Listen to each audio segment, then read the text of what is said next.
Bienvenidos a la Escuela Nacional de Capacitaciones Werner Forsman. Soporte nutricional en el paciente crítico.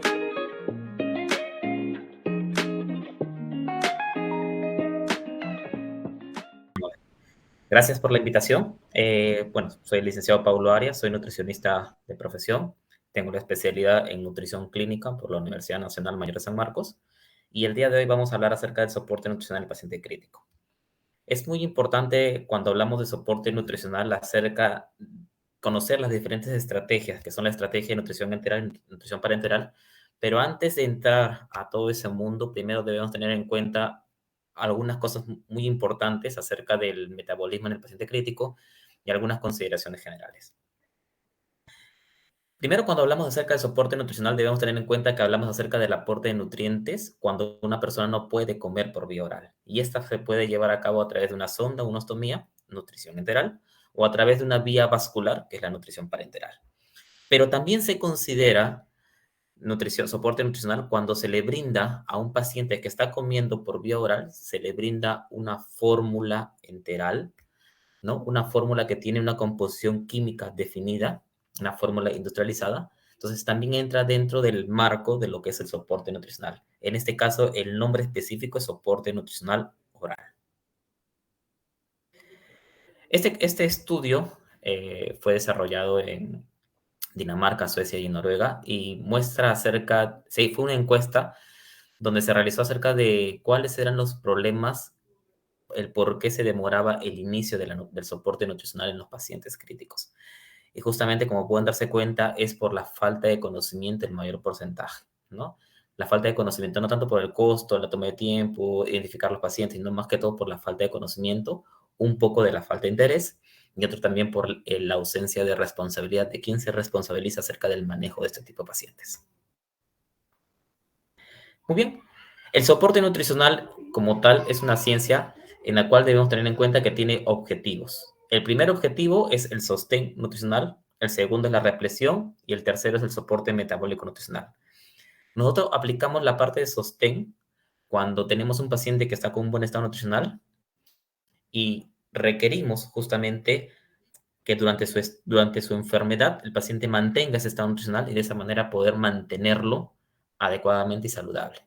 Hablamos de represión cuando tenemos un paciente que ya tiene una desnutrición o tiene un riesgo de desnutrición, al cual vamos a tener que brindarle una carga de nutrientes para poder ayudar a llenar sus reservas y de esa manera pueda mantener muy bien, pueda sostenerse muy bien durante la enfermedad o el proceso quirúrgico al cual va a ser sometido o ha sido sometido. En el paciente crítico, lo que nosotros hacemos es el sostén metabólico funcional. ¿Qué significa? Tratamos de mantener o brindarle los nutrientes necesarios para poder ayudar a que las funciones vitales se mantengan adecuadas y de esa manera el paciente no pueda tener mayores complicaciones. Una de las complicaciones mayores que pueda tener el paciente es el aumento de la estancia hospitalaria, eh, problemas para el destete de la ventilación mecánica, aumento de la desnutrición, el tratamiento se hace inefectivo, el tratamiento que va recibiendo el paciente, ¿no? Entonces, tratamos siempre de mantener en el paciente crítico un sostén metabólico funcional para mantener sus funciones dentro de un estándar normal. Este es un clásico paciente crítico de las unidades de cuidados críticos, el paciente que está sometido a una nutrición enteral o nutrición parenteral, a una terapia de insulina, a sedación, bajo ventilación mecánica, tiene un catéter urinario, tiene un catéter de drenaje, está recibiendo fluidos, ¿no? Entonces, está recibiendo antibióticos, vasopresores, ¿no? Es un clásico paciente de una unidad de cuidados intensivos. Cuando hablamos acerca del metabolismo, tenemos que tener en cuenta que durante la inanición siempre hay un proceso de ahorro metabólico, de ahorro de proteínas. Quiere decir de que al inicio, cuando yo realizo un ayuno, voy a gastar una cierta cantidad de proteínas, degradar una cierta cantidad de proteínas, pero en el transcurso del tiempo, esa cantidad de proteínas que puede llegar hasta 75 gramos al día, a través de un mecanismo de adaptación metabólica, voy a llegar solamente a degradar solamente 20 gramos al día de proteína. Quiere decir de que esa adaptación metabólica a lo que me ayuda es justamente a poder ahorrar la cantidad de proteína. Porque acuérdense que la proteína tiene una función estructural por parte de las células, los músculos, y también tiene y también otra de sus funciones es funcional, porque forma parte justamente de las hormonas, forma parte de sustancias que permite justamente una interconexión. Entonces, esto es lo que normalmente ocurre cuando una persona hace ayuno, ¿no? Hay un ahorro de proteínas. Nosotros esperaríamos que cuando el paciente es sometido a algún tipo de estrés metabólico, a un tipo de estrés quirúrgico, ¿no? Esperaríamos que también pudiera ocurrir esto, pero lamentablemente esto no ocurre. No hay ningún tipo de ahorro proteico por parte del metabolismo. ¿Y esto ocurre por qué? Porque justamente debemos identificar de que la fase aguda de la enfermedad, que es cuando el paciente ingresa, se lleva a cabo durante los primeros días, donde donde tratamos de estabilizar al paciente hemodinámicamente para que el paciente esté mucho mejor, y después pasa una fase aguda tardía, que es más o menos entre el periodo 3, entre los días 3 y 7, donde el paciente ya está respondiendo, está orinando bastante, está drenando todos los líquidos debido a la resucitación, y el paciente está requiriendo un poquito más de nutrientes para poder justamente poder responder mejor a la enfermedad. Luego de esos 7 días, el paciente entra a una fase de anabolismo, donde el paciente tiene requerimientos mucho más altos porque necesita justamente llenar todas sus reservas y mejorar justamente todas sus funciones. Muy bien. Es muy importante estos tres tipos de fase porque dependiendo de la fase en la cual se encuentra el paciente, es donde uno tiene que darle sus requerimientos nutricionales. Debemos considerar de que ya sea cualquier tipo de estresor, las infecciones, las cirugías, todo ello desencadena una descarga hormonal que actúa en diferentes órganos. Al final, el paciente llega a tener un gasto energético bastante alto, y toda esa renovación, por así decirlo, que ocurre, todos esos cambios a nivel corporales hacen de que el paciente tenga justamente una alteración en su composición corporal. Y es que el paciente crítico, ¿no? Justamente a lo que va es tratar de producir todas las sustancias necesarias que van a ser utilizadas por los diferentes órganos y por el sistema inmunológico para poder defenderse y estabilizar sus funciones vitales. En todo ese proceso que lleva a cabo el cuerpo, lo que hace es justamente producir una cantidad de sustancias que van a servir justamente de fuente para poder, de diferentes células, para poder mejorar la enfermedad. Acá ustedes pueden ver que, por ejemplo, el catabolismo muscular va a aumentar la cantidad de aminoácidos y muchos de esos aminoácidos, al llegar al hígado, van justamente a convertirse, la cadena carbonada, a lo que es la glucosa. Y la glucosa como tal es una fuente muy importante para el sistema nervioso central y para las células del sistema inmunológico. El tejido adiposo va a haber una lipólisis y va a haber una liberación de ácidos grasos y de glicerol que también van a servir de fuente energética. ¿Por qué es muy importante conocer de que todo esto ocurre en el paciente crítico? Porque justamente, disculpe, ¿se escucha un eco? Porque justamente toda esa cantidad de energía que se produce de manera endógena, se van a dar cuenta que va a repercutir justamente en la cantidad que debo darle de nutrientes a mi paciente. Debemos tener en cuenta también de que la respuesta metabólica a la enfermedad varía en relación directa a la magnitud de la lesión, ¿no? Obviamente acá el requerimiento de este paciente va a ser muy diferente a este tipo de paciente, ¿no? Abierto. De que la relación también de la pérdida de proteínas también va en relación al tipo o a la magnitud de la lesión, ¿no? ¿No? Se dan cuenta acá, por ejemplo, de que en una quemadura grave, la cantidad de nitrógeno que hay presente en la orina, porque justamente se secreta gran cantidad de nitrógeno, es mucho mayor en una quemadura moderada a grave, a diferencia de una cirugía electiva, ¿no? Y su metabolismo basal también se incrementa a medida que la lesión es mucho mayor, ¿no? Acá ustedes pueden ver también la relación entre la excreción de nitrógeno, cómo va a ser tan grande en una quemadura grande, a diferencia de una cirugía electiva donde es mucho menor también, ¿no? Y las infecciones también pueden recurrir justamente a un mayor requerimiento de proteínas. Entonces, todo el ambiente hormonal del paciente crítico está hecho justamente para poder catabolizar proteínas, ¿no? Porque justamente todas esas proteínas que se metabolizan, que se catabolizan, justamente se utilizan como sustrato para poder producir gran cantidad de glucosa, ¿no? Entonces, la respuesta del paciente a la lesión es que hay un hipercatabolismo donde hay una disminución de la masa muscular y si la disminución del peso es mayor del 30%, eso puede aumentar la mortalidad en el paciente. Hay una disminución de las proteínas viscerales de la albúmina, pero esto tiene que ver más que todo por un tema de redistribución de la síntesis de albúmina, más que todo por ello, ¿ya? Es que debido a la inflamación, el hígado lo que hace es justamente es redistribuir la síntesis de albúmina, porque lo que necesita justamente son factores que van a, los factores que van a permitir una mejor respuesta de las células, entonces aumentan los factores, esos factores, y disminuye la síntesis de la albúmina. Entonces, a raíz de eso es que justamente la albúmina disminuye, ¿ya? Entonces, en el paciente crítico, la albúmina no se utiliza como un indicador nutricional, ojo con eso. La Aspen ya hace muchos años publicó de que la albúmina no se utiliza como un valor, como un indicador del estado nutricional en un paciente crítico, ya de que justamente debido a lo que les expliqué acerca de la redistribución de la síntesis de la albúmina en paciente crítico, con pacientes con inflamación, pacientes con alguna cirugía, ¿no? También, justamente no te sirve como un indicador adecuado, ¿ya? Hay una alteración de las funciones de la función celular, hay una alteración de la respuesta inmune, puede haber una mayor incidencia de infecciones, puede haber una mayor incidencia de complicaciones postoperatorias y obviamente también puede haber una disfunción multiorgánica. Todo ello justamente debido a una respuesta exacerbada a la lesión o al estrés metabólico. Disculpe un momento, estamos solucionando unos problemas técnicos con la presentación un ratito. Por favor, Me avisa.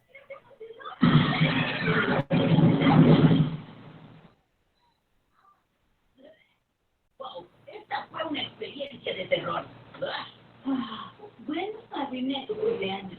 Después de tanto tiempo creí que podía ser una mejor amiga. ¿Por qué lo dices? ¿No entiendes?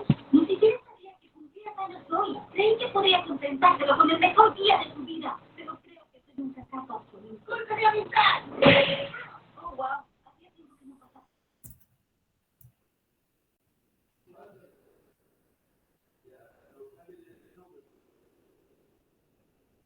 ¿Continúo? No se ve la presentación. ¿Puedes presentar nuevamente? Estamos tratando de prácticamente dejar de bloquear, o bueno, dejar de que pueda compartir, creo. Ya. A ver. Ahí Sí. me dice. ¿Ahí se ve? Ya, listo. Ya está solucionado. ¿Puede volver a presentar, por favor, compartir su pantallita? Listo, genial. Ya ahora sí aparecen. ¿Dónde nos pegamos? ¿Acá? Ay, sí, ¿verdad? Es el botón. Sí, así es esta. En generalidad, el metabolismo de la enfermedad, en la parte. Listo, genial. Desde ahí podemos volver a empezar. Muchas gracias. Ya. Como le decía, la albúmina no es un indicador adecuado del estado nutricional en un paciente crítico porque debido a la redistribución de su síntesis en el hígado, ¿no? Hay una disminución. Justamente todos esos aminoácidos que se utilizaban para la síntesis de albúmina se utilizan para poder producir algunos factores, ¿no? Los factores de respuesta aguda a la lesión que van a permitir que las células puedan responder mejor a las infecciones y a la inflamación a la cual están sometidos, ¿no? Es por eso que no es un buen indicador. Ya la Sociedad Americana de Nutrición Enteral y Parenteral hace muchísimos años publicó justamente que no debería utilizarse como un indicador de estado nutricional en un paciente crítico o un paciente que tenga algún tipo de inflamación, paciente sometido a un proceso de una cirugía mayor, por ejemplo, ¿no? El catabolismo el cual está sometido el paciente va a disminuir su masa muscular. Debemos tener en cuenta que cuando la pérdida de peso es más del 30%, va a aumentar la mortalidad. Va a haber una alteración de la respuesta inmune, por lo cual el paciente puede llevar una mayor incidencia de infecciones y también va a aumentar la incidencia justamente de complicaciones postoperatorias. Si la inflamación, si el cuerpo del paciente no regula bien toda esa inflamación, todo ese estrés, puede llegar justamente a una disfunción multiorgánica. ¿Ok? Hay factores en los cuales debemos tener en cuenta en cuanto al hipermetabolismo que ocurre en el paciente. Por ejemplo, el trauma puede aumentar el requerimiento energético en un 40 a un 60%, la cirugía en un 10 a un 30%, dependiendo del tipo de cirugía, por ejemplo, y la fiebre también puede aumentar. Las fiebres altas pueden aumentar también el requerimiento energético del paciente. ¿Hay algunos medicamentos que te incrementan el requerimiento? Sí, por ejemplo, las catecolaminas. Hay algunos medicamentos como, por ejemplo, la sedación, donde te disminuye el requerimiento energético hasta en un 50% y vuelve a aumentar cuando elimino esos medicamentos de sedación. Entonces eso es lo que debemos tener en cuenta justamente porque eso nos va a servir para poder calcular bien los requerimientos del paciente. Este era un cuadro el cual quería mostrarles. Recuerdan que les mencioné de que todo estaba hecho para poder producir una gran cantidad de sustancias y muchas de esas, sobre todo la glucosa que se produce del cuerpo, es justamente es una cantidad de energía que produce el cuerpo de manera endógena. Mejor acá sí. Que ustedes pueden ver acá. Este de acá es la cantidad, el gasto energético que requiere mi paciente, la línea azul. ¿Cuál es su gasto energético que requiere el paciente? Esta línea de acá es la cantidad de energía que está produciendo el paciente de manera endógena, que su cuerpo produce debido a la enfermedad. Y entonces quiere decir de que hay una diferencia al cual yo debo cubrir justamente, ¿no? El cual yo debo cubrir de manera exógena a través de algún tipo de estrategia de soporte nutricional o a través de algún tipo de estrategia de soporte nutricional. Acá en este cuadro ustedes pueden ver si este es el gasto energético total del paciente y esta es la energía que produce de manera endógena. Estas líneas punteadas que ustedes ven es justamente el soporte nutricional que yo le voy a brindar a mi paciente. Puede ser por vía enteral o parenteral. Si se dan cuenta, siempre va de a menos hacia más. La idea es de que al final, lo que produce endógenamente mi paciente y más lo que yo le doy de manera exógena a través de algún tipo de estrategia de soporte nutricional pueda llegar a estar muy similar a la cantidad de energía que mi paciente requiere, ¿no? La línea punteada de arriba, eso justamente es para tratar de estar muy similar al gasto energético de mi paciente, que es la línea continua azul, ¿no? Entonces es muy importante saber eso porque justamente eso nos permite entender de por qué. Se escucha muy mal, no se entiende nada, doctor, disculpe. ¿Se escucha bajo o cómo? ¿Ahí? ¿Ahí se escucha mejor? Sí, se escucha bien. Sí, se escucha, ¿Sí? se escucha perfecto. Ya. Yo también me escucho bien. Ah, ya, gracias.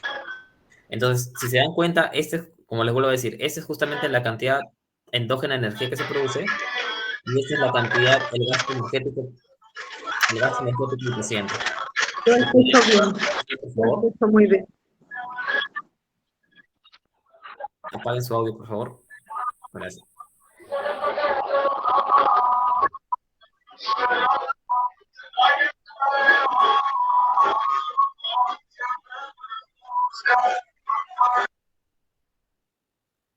Ya.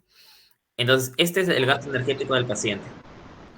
Entonces, yo al brindarle un soporte nutricional que tengo que ir de manera escalonada, Cada uno, pero yo se escucho claro. me permite justamente tratar de Se cubrir escucha entrecortado, no le entiendo nada.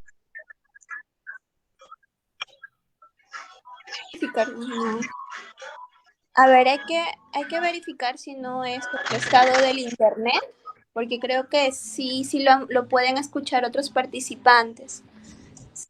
Sí se escucha bien, es su internet. Ok, hay que verificar. Debe ser tu internet, tu cobertura de internet. Se escucha bien, ¿no?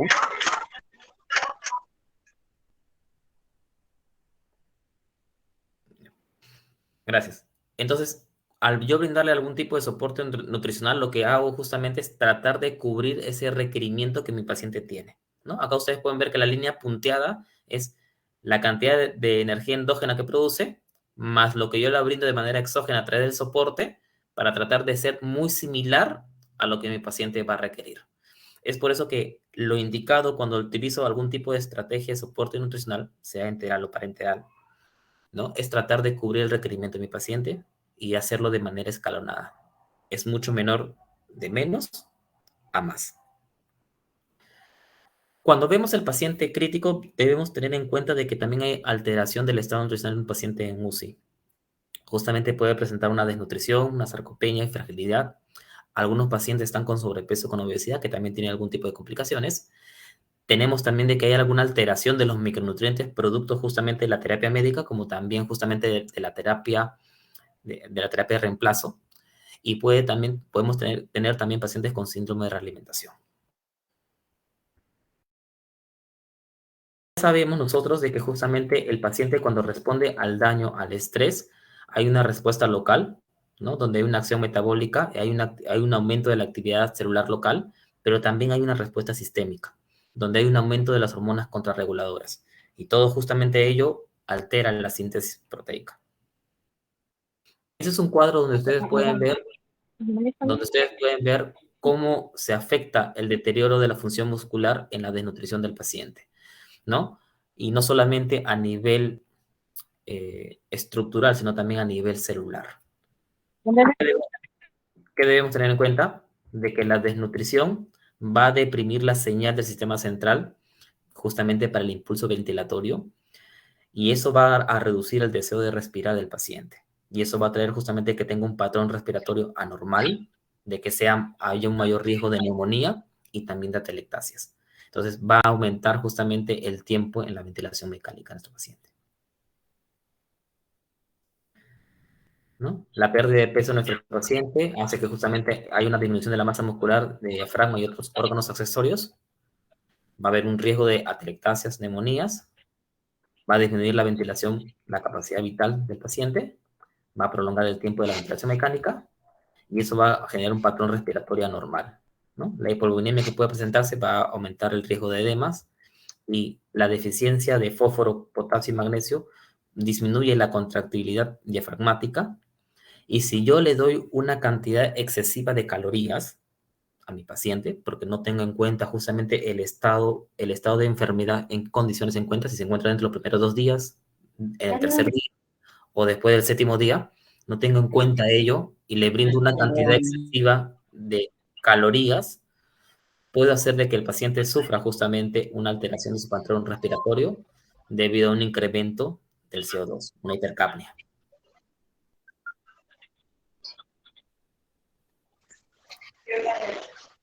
Les agradecería si apagan su audio para poder continuar, por favor, porque me distrae un poco. Gracias.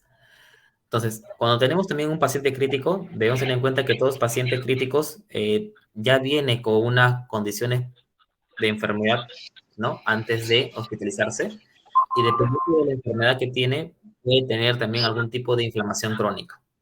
Hay pacientes, por ejemplo, con algunas enfermedades como son, por ejemplo, una cáncer, enfermedad renal crónica,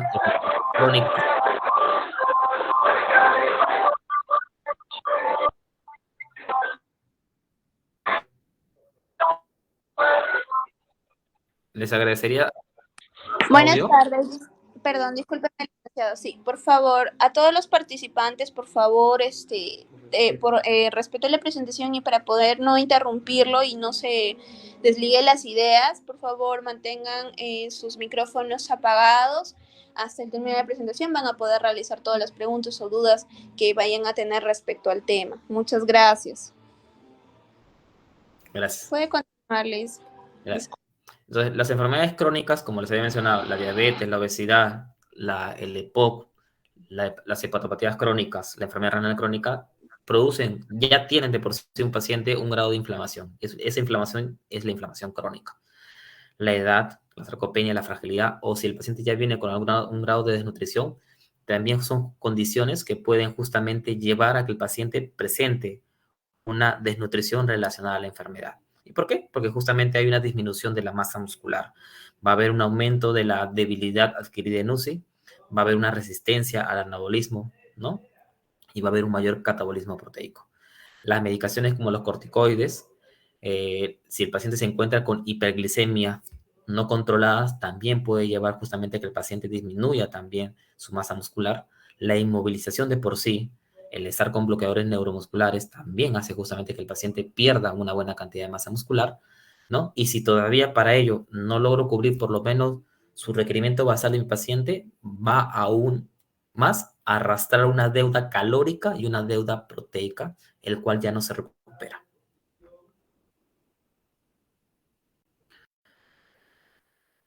Acá ustedes pueden ver de que justamente la diálisis también lleva a cabo, también hace de que el paciente presente algún tipo de grado de inflamación y depende mucho del tipo de membrana el cual se utiliza para poder. Se dice que la membrana del dializador de alto flujo y de la técnica de hemodiafiltración se asocian con un grado de inflamación más bajo en pacientes en hemodiálisis, en comparación con aquellos que tienen una membrana de dializador de bajo flujo, ¿no? Y eso es muy importante saber porque justamente eso nos permite reconocer de que todo paciente que se encuentra en hemodiálisis o lo voy a someter a hemodiálisis va a presentar algún tipo de inflamación, el cual puede repercutir justamente negativamente en su evolución si es que no tengo en cuenta de que ello va a alterar justamente su requerimiento, ¿no? Los pacientes que están sometidos a diálisis también tienen una pérdida de proteínas que puede ir más o menos entre 7 a 8 gramos de proteínas, ¿no? Por sesión. La sarcopenia, que es un síndrome propio caracterizado por la pérdida progresiva y generalizada de la masa muscular y también de la fuerza y de la función de la masa muscular, justamente trae un riesgo, trae complicaciones en nuestros pacientes. Acá ustedes pueden ver de que la sarcopenia puede ser debido al envejecimiento, como también puede ser debido a algunas enfermedades crónicas, ¿no? O debido al sedentarismo, o de repente porque el paciente ya presentaba algún grado de desnutrición o desarrolló una desnutrición estando hospitalizado.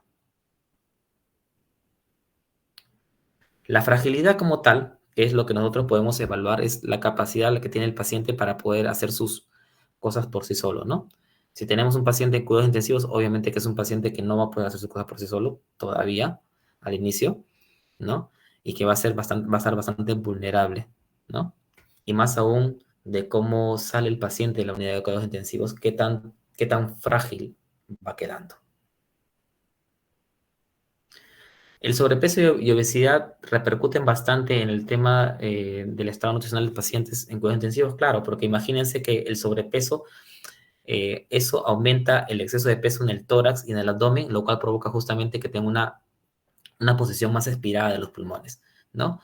El pulmón desinflado produce microatelectasias y eso va a llevar a que haya una peor oxigenación de la sangre. Entonces, son pacientes difíciles de manejar, ¿no? Yo creo que sí, me parece que la mayoría son enfermeros acá, ¿no? El paciente obeso tiene difícil acceso para la ventilación mecánica, tiene un mayor volumen de fluido gástrico, tiene un menor pH gástrico en ayuno, lo cual hace que el paciente pueda tener algún tipo de infecciones. Recuérdense que el pH gástrico, lo normal es 3.4 hasta 4, ¿no? Al disminuir el pH puede ser muy ácido, que puede justamente repercutir en aumentar las úlceras, mayor incidencia de reflujo gastroesofágico, hay un aumento de la presión intraabdominal, lo cual aumenta justamente el riesgo de discencias, ¿no? Y de infecciones de heridas postquirúrgicas.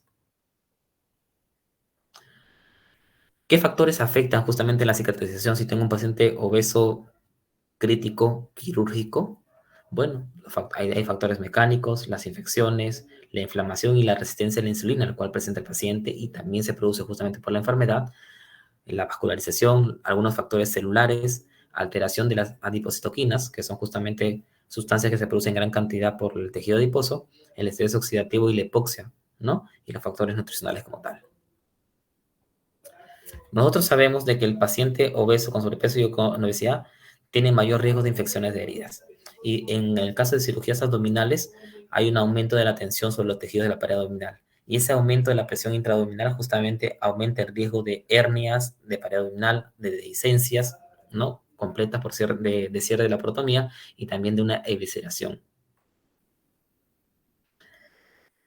Nosotros sabemos de que a medida que el paciente va aumentando su tejido adiposo, aumenta la cantidad de adipoquinas.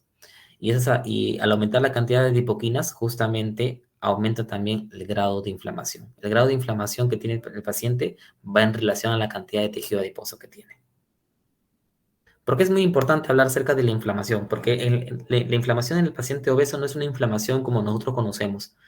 Una inflamación en la cual hay una fase proinflamatoria, luego hay una fase de adaptación y hay una fase de resolución, ¿no? Yo me hago un corte, hay una fase inflamatoria, luego ese corte se va cerrando poco a poco porque hay una fase de adaptación y luego la herida se cierra por completo, ¿no? Entonces, este es el proceso normal que ocurre en cualquier paciente, de una herida común hasta en un paciente crítico. Es lo normal, ocurre esto de acá. Pero en un paciente con obesidad ocurre lo que se llama una inflamación crónica, y esto es justamente desencadenado por el exceso de tejido adiposo. ¿Qué significa una inflamación crónica? Quiere decir que es una inflamación que de repente no podemos observarlo con una PCR, ¿no? Pero es una inflamación que es sostenida en el tiempo, donde no hay una fase de adaptación, donde no hay una fase de resolución, sino que es sostenida durante el tiempo. Este tipo de inflamación crónica es la más peligrosa, porque es la que justamente ataca a los diferentes tejidos, ¿no? Y es por eso que vienen todas las complicaciones productos de la obesidad, justamente debido a la inflamación crónica. No solamente la obesidad tiene inflamación crónica, sino también las enfermedades crónicas. El EPOC, la enfermedad renal crónica, el cáncer, lo podemos considerar también, y lo que es las hepatopatías crónicas, ¿no?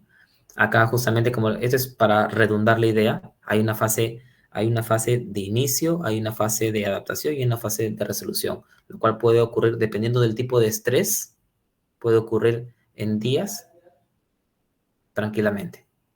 Pero en el caso de la inflamación crónica, no hay una fase de adaptación ni de resolución. Simplemente eso puede perdurar durante años, si es que el paciente no disminuye de peso. Este es un estudio en el cual demuestra, ¿no?, de manera significativa, porque se realizó justamente en pacientes obesos y sin obesidad, a los cuales fueron sometidos a un proceso quirúrgico y se les evaluó, se les midió la interleuquina 6 antes y después de la operación. Como ustedes pueden darse cuenta, acá en pacientes no obesos, ¿no?, las interleuquinas del tejido adiposo visceral y tejido adiposo subcutáneo se mantienen, son mucho menor a un paciente con obesidad mórbida, y esas son las interleuquinas de un tejido adiposo visceral y tejido adiposo subcutáneo. Después de la operación, miren, aumentó, sí es verdad, la cantidad de interleuquinas en los pacientes no obesos del postoperatorio, pero aumentó mucho más en los pacientes con obesidad mórbida, ¿no? Acá ustedes pueden darse cuenta cómo va aumentando también los niveles, ¿no? Pacientes no obesos y pacientes con obesidad mórbida. Dense cuenta cómo aumenta. Y eso fue justamente de manera significativa. La diferencia está de manera significativa. Quiere decir de que hay un incremento de la interleuquina 6 en plasma y también en los tejidos adiposos subcutáneos y tejido adiposo visceral al final de la cirugía. Y esto es mucho mayor en pacientes obesos. Quiere decir de que eso también va a traer mayores problemas. ¿Qué problemas? Mayor resistencia a la insulina y también un aumento justamente de la interleuquina 6 tisular y plasmática. Entonces, el paciente obeso tiene inflamación. Ya de por sí viene inflamado y lo sometemos a un proceso quirúrgico o está sometido a un proceso de estrés, obviamente va a aumentar más todavía sus demandas nutricionales. Y es que justamente los macrófagos del tejido adiposo cambian de un estado M2, que es un estado protector y antiinflamatorio, a un estado M1, proinflamatorio, ¿no? Todo está hecho como para que el paciente esté en ese estado proinflamatorio constantemente. Esta gráfica nos demuestra de que el paciente obeso crítico o con sobrepeso crítico utiliza más la masa magra como sustrato energético que el no obeso. Acá ustedes pueden ver de que la tasa de degradación proteica de la masa muscular en un paciente que es sometido a un trauma, paciente obeso, es mucho mayor que un paciente que no tiene obesidad y que es sometido al mismo trauma. Acá ustedes pueden ver de que la eficiencia con la cual se sintetizan las proteínas es mucho más rápido, es mucho mejor, es mucho más eficiente en la síntesis de proteínas en un paciente que no tiene obesidad que en un paciente que es obeso, ¿no? Vean la diferencia. Y esta diferencia es significativa. Si es verdad, a la larga, el paciente utiliza sus reservas de grasa como sustrato energético, ¿no? en un inicio también consume gran cantidad de proteínas, ¿no? Entonces es muy importante conocer justamente todo ello porque el paciente obeso crítico se comporta en cuanto a sus requerimientos de manera diferente. El aporte de proteínas es mucho más alto aún todavía y va de acuerdo al peso.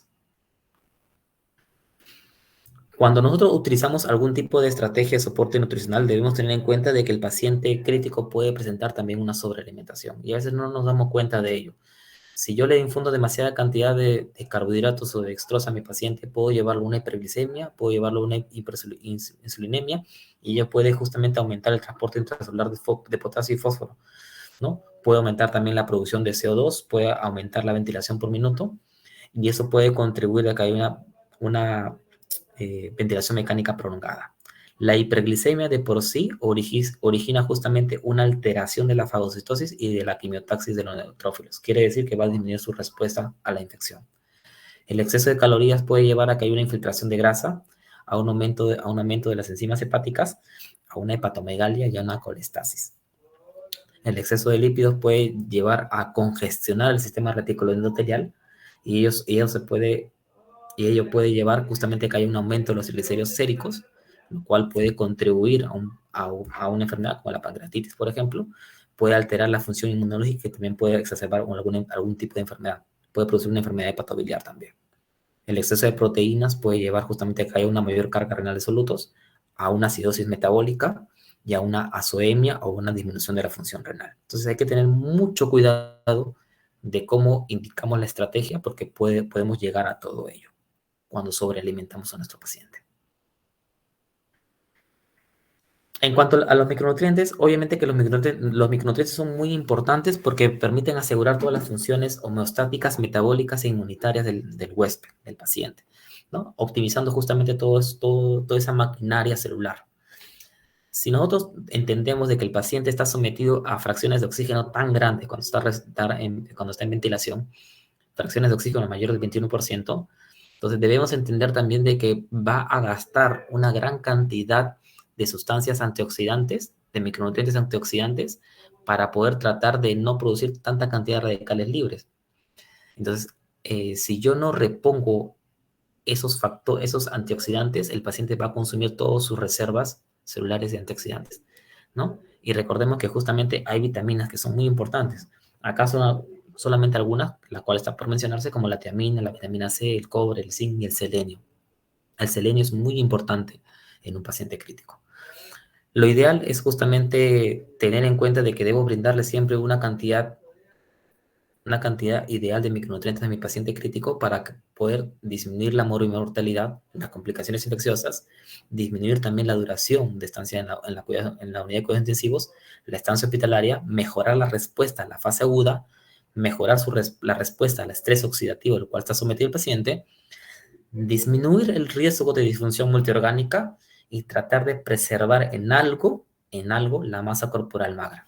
¿Ya? Porque es bastante difícil. Acuérdense que está justamente el ambiente hormonal del paciente crítico está hecho como para poder metabolizar o catabolizar proteínas, ¿no? Pero por lo menos al yo brindarle algo, trato de amortiguar o tratar de preservar lo que el paciente pueda tener. Y es que hay múltiples factores que pueden determinar que un paciente tenga justamente una deficiencia de estos micronutrientes. Puede ser de repente porque la gravedad de la enfermedad es mucho mayor y necesitan mayores dosis, o no estoy reponiendo de manera adecuada, o porque mi paciente ya viene con un estado nutricional previo donde está bastante desgastado, ¿no? Entonces, o tiene mayores pérdidas a las cuales no han sido cubiertas. Un ejemplo, si tengo un paciente con una fístula intestinal, y yo no tengo en cuenta que por cada litro de líquido fistuloso debo brindarle por lo menos entre 10 a 12 miligramos de zinc extras a su requerimiento basal, y yo no cubro eso, si lo tengo a ese paciente sin cubrir esa cantidad extra, a la larga obviamente va a haber una pérdida de todo el pool de zinc que pueda tener el paciente. Si yo no tengo en cuenta, por ejemplo, de que el paciente requiere por lo menos una vez al día sus dosis de selenio para poder responder mejor al estrés oxidativo y no le brindo ningún tipo de fuente de selenio que puede estar en la parte de los oligoelementos, que están en los oligoelementos, entonces eso significa que no le estoy dando un buen sostén para que responda de manera adecuada al estrés oxidativo. Los micronutrientes se pueden justamente, sus reservas se consumen rápidamente, pero los signos de deficiencia se presentan de manera muy tardía. Por ejemplo, acá tenemos justamente un cuadro que resume cuáles son las consecuencias de una ingesta inadecuada de micronutrientes. La función tisular óptima se tiene justamente con las reservas, más aún si están llenas. Imaginemos que están llenas nuestras reservas. Hay una movilización de las reservas cuando hay una deficiencia. Al inicio hay una depleción inicial, pero simplemente el cuerpo trata de compensarlo. En la manera de lo posible trata de compensarlo. De repente aumentando la absorción de ese nutriente, reduciendo su secreción renal, o de repente reduciendo la velocidad de crecimiento que se da en el caso de los niños. Hay un contenido intracelular reducido ya de por sí, entonces se empiezan a alterar las funciones bioquímicas del paciente, en los cuales podemos ver de que hay justamente una actividad enzimática reducida, lo cual se puede ver a través de unos efectos metabólicos en los sistemas antioxidantes o a través de algún tipo de regulación genética. Luego pasan a unos efectos funcionales no específicos que a corto tiempo se pueden ver por una alteración del efecto cognitivo, por una fatiga o una disminución de la capacidad de trabajo, o por una alteración de la función inmunológica. Y a largo plazo se podría ver de que justamente hay daño de los radicales libres en el ADN y de la membrana celular. Recién ahí se convierte como una enfermedad clínica.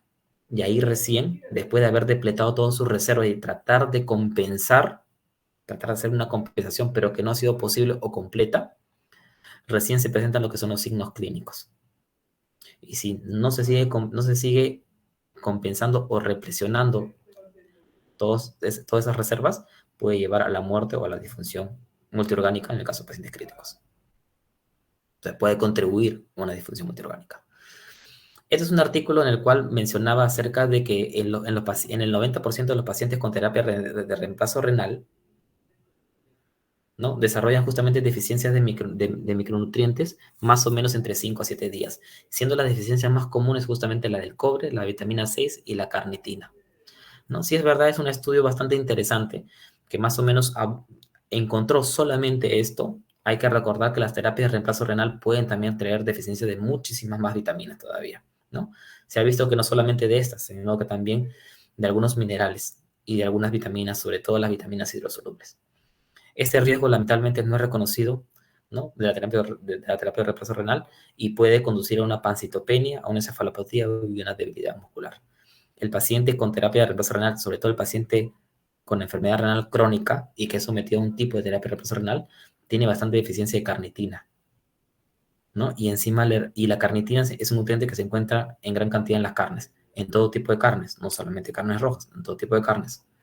Y justamente lo que nosotros hacemos con el paciente con la enfermedad renal crónica es restringir las carnes, cuando lo que tendríamos que hacerle es más bien enseñarles qué tipo de carnes debería consumir y qué cantidades, que es muy importante. En el caso del paciente crítico, brindarle sus dosis adecuadas para evitar justamente el tema de una deficiencia. El síndrome de realimentación fue bastante reconocido justamente después de la Segunda Guerra Mundial. En Estados Unidos se dieron cuenta que, a nivel mundial se dieron cuenta que los sobrevivientes a los campos de concentración y los sobrevivientes a la Segunda Guerra Mundial, los soldados, empezaron a tener alteraciones metabólicas y electrolíticas, ¿no? Y todo ello justamente debido a una ingesta calórica disminuida, una ingesta proteica disminuida. Y se le puso un nombre propio, síndrome de realimentación. El síndrome de realimentación justamente se da en todos aquellos pacientes a los cuales después de un periodo de ayuno prolongado o después de no brindarle un requerimiento adecuado o dejarlo mucho tiempo en el NPO, ¿no?, yo lo quiero alimentar y este paciente desarrolla toda una serie de trastornos metabólicos y electrolíticos en los cuales se caracteriza justamente por una disminución del fósforo, por una disminución del potasio, una disminución del magnesio y un aumento de la glicemia, ¿no? Todo ello lleva justamente a traer toda esta serie de trastornos que pueden afectar la vida del paciente. Acá, como ustedes pueden ver, ¿no?, el paciente con síndrome... empecemos de acá. El paciente tiene una desnutrición, justamente todo el cuerpo se moviliza para poder tratar de cubrir todo ello, y yo le brindo unos nutrientes para que el paciente pueda recuperarse, pero si esa cantidad de nutrientes es demasiada, demasiada para la capacidad que tiene el paciente en esos momentos, es demasiado, entonces va a aumentar justamente sus niveles de glucosa. Va a aumentar sus niveles de glucosa. Al aumentar los niveles de glucosa, la célula que se encuentra hambrienta va a tratar de absorber toda esa glucosa. Acuérdense que la glucosa es una molécula bastante permeable. Quiere decir que pasa muy fácilmente del intracelular hacia el extracelular. Entonces, para poder evitar justamente ese pasaje, lo que hace la célula es colocarle una molécula de fósforo. Entonces se convierte en glucosa 6-fosfato. Y como glucosa 6-fosfato pasa de frente a la cadena al hacer justamente a metabolizarse y de esa manera producir lo que es el ATP. Esa es la manera adecuada. Es por eso que se relaciona de que si yo le doy demasiada cantidad de energía a mi paciente, esa glucosa va a entrar a la célula y se va a consumir gran cantidad de fósforo para evitar de que esa glucosa salga hacia el exterior, hacia el extracelular, y se va a consumir gran cantidad de fósforo, y es por eso que se presenta justamente lo que le mencionaba, la hipofosfatemia, la hipomagnesemia también, porque justamente la cadena respiratoria utiliza magnesio, la hipocalemia, porque justamente para la producción, para la secreción de insulina también se utiliza potasio, y puede haber una retención de agua y de sal, ¿no? Lo cual puede llevar a un edema. Y todo eso justamente son las características del síndrome de realimentación.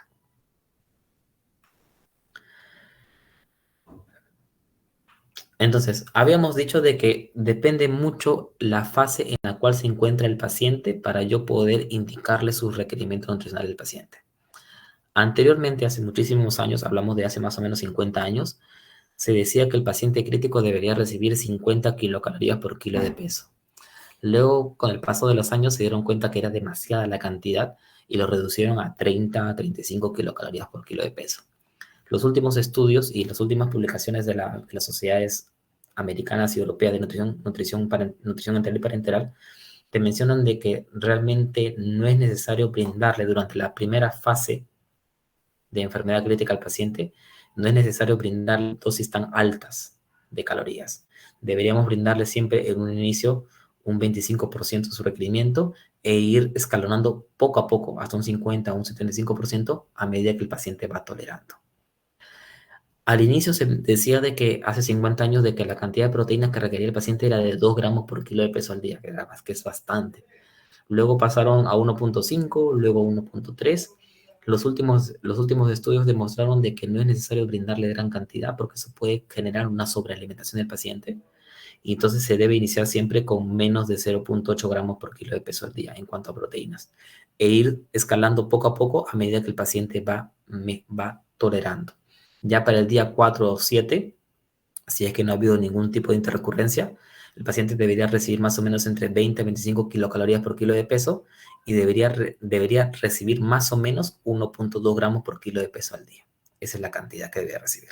¿Ves? Se va de menos a más. Era por eso que le decía, siempre es muy importante que la estrategia de soporte nutricional debe ir siempre de menos hacia más.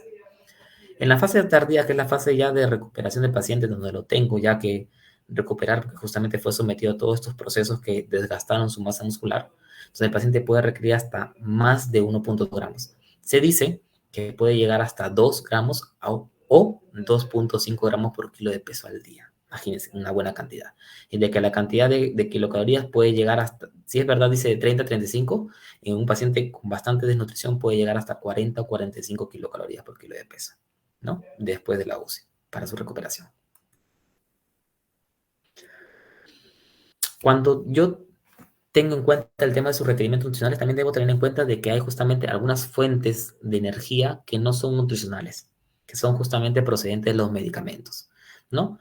Todos sabemos de que la solución glucosada te aporta por cada gramo 3.4 kilocalorías y de que el propofol, que es un sedativo, te aporta por cada mililitro, te aporta 1.1 kilocalorías, ¿no? Acá, por ejemplo, un ejemplo de unos medicamentos que normalmente se aplican en cuidados intensivos, como el fentanilo, el midazolam, la norepinefrina y el propofol, ¿no? Esa dosis respuesta, ¿no? Entonces vamos a ver que si por ejemplo, esos medicamentos fueron infundidos a esta velocidad de infusión, yo podría estimar que más o menos en 24 horas recibió más o menos 600 mililitros de suero destrozado, procedente de la dilución de fentanilo, 720 de midazolam, procedente justamente de la dextrosa, con el cual disolví el midazolam.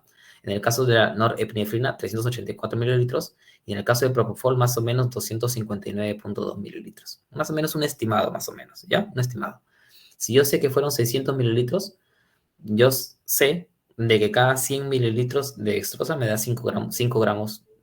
Cada 100 mililitros de suero, de solución glucosada, me da 5 gramos de dextrosa. Quiere decir que en 600 hay 30 gramos. Quiere decir que en 720 hay 36 gramos. Y quiere decir que en 384 mililitros hay 19.2 gramos. Si yo calculo la cantidad de kilocalorías por 3.4, me da más o menos esta cantidad de kilocalorías que ustedes pueden ver acá. En el caso de propofol, acuérdense que la cantidad de calorías que se aporta es porque justamente este medicamento está disuelto, por así decirlo, en un aceite. Y ese aceite justamente es aceite de girasol, ¿no? Que es rico en omega 6. Entonces, cada mililitro de propofol te aporta 1.1. Quiere decir que me va a aportar 285.12 kilocalorías.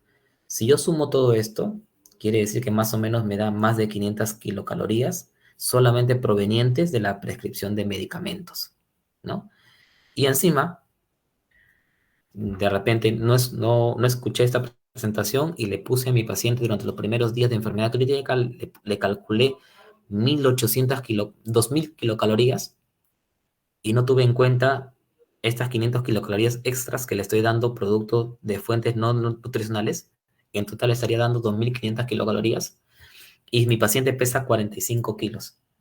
Quiere decir de que si pesa 45 kilos y yo le estoy dando 2.500 kilocalorías, le estaría dando más o menos 55 kilocalorías por kilo de peso, ¿no? Si le estoy dando 2.500 y mi paciente pesa 45 kilos. 55 kilocalorías por kilo de peso, que es bastante, ¿cierto? Y habíamos dicho de que se debe empezar siempre con un 25% de requerimiento, un 50, un 75, de acuerdo a cómo va evolucionando el paciente en su condición clínica. Entonces es muy importante conocer eso también, ¿ya? Un paciente en ventilación mecánica, créanme que no necesita mucha cantidad de energía.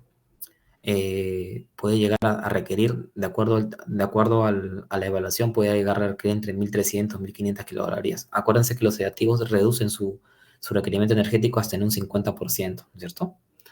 Y los bloqueadores neuromusculares también hasta en un 50%. Entonces pueden requerir mucho menos cantidad de energía que lo que se cree. De repente mi paciente tiene 1.500 calorías y yo hago todo este proceso de análisis y solamente al final debo cubrir unas 800 o unas 1.000 calorías, ¿no? Si yo no tengo en cuenta todo ello, puedo sobrealimentar a mi paciente, puedo llevarlo a una hiperglicemia, una azoemia, una hipertrigliceridemia, a una alteración de los electrolitos, a una inmunosupresión, a una alteración del estado hídrico, a una falla para poder retirar la ventilación mecánica, a una esteatosis hepática. Pero de repente no calculé muy bien y en vez de sobrealimentar, de repente hay una subalimentación. Eso puede justamente llevar a que el paciente o no progrese muy bien o no le inicie de manera temprana algún tipo de estrategia de soporte nutricional y puede llevar justamente a que el paciente lleve a una desnutrición. Eso puede llevar a un retraso de la cicatrización, también a una falla para el retiro de la ventilación mecánica y también justamente a una inmunosupresión.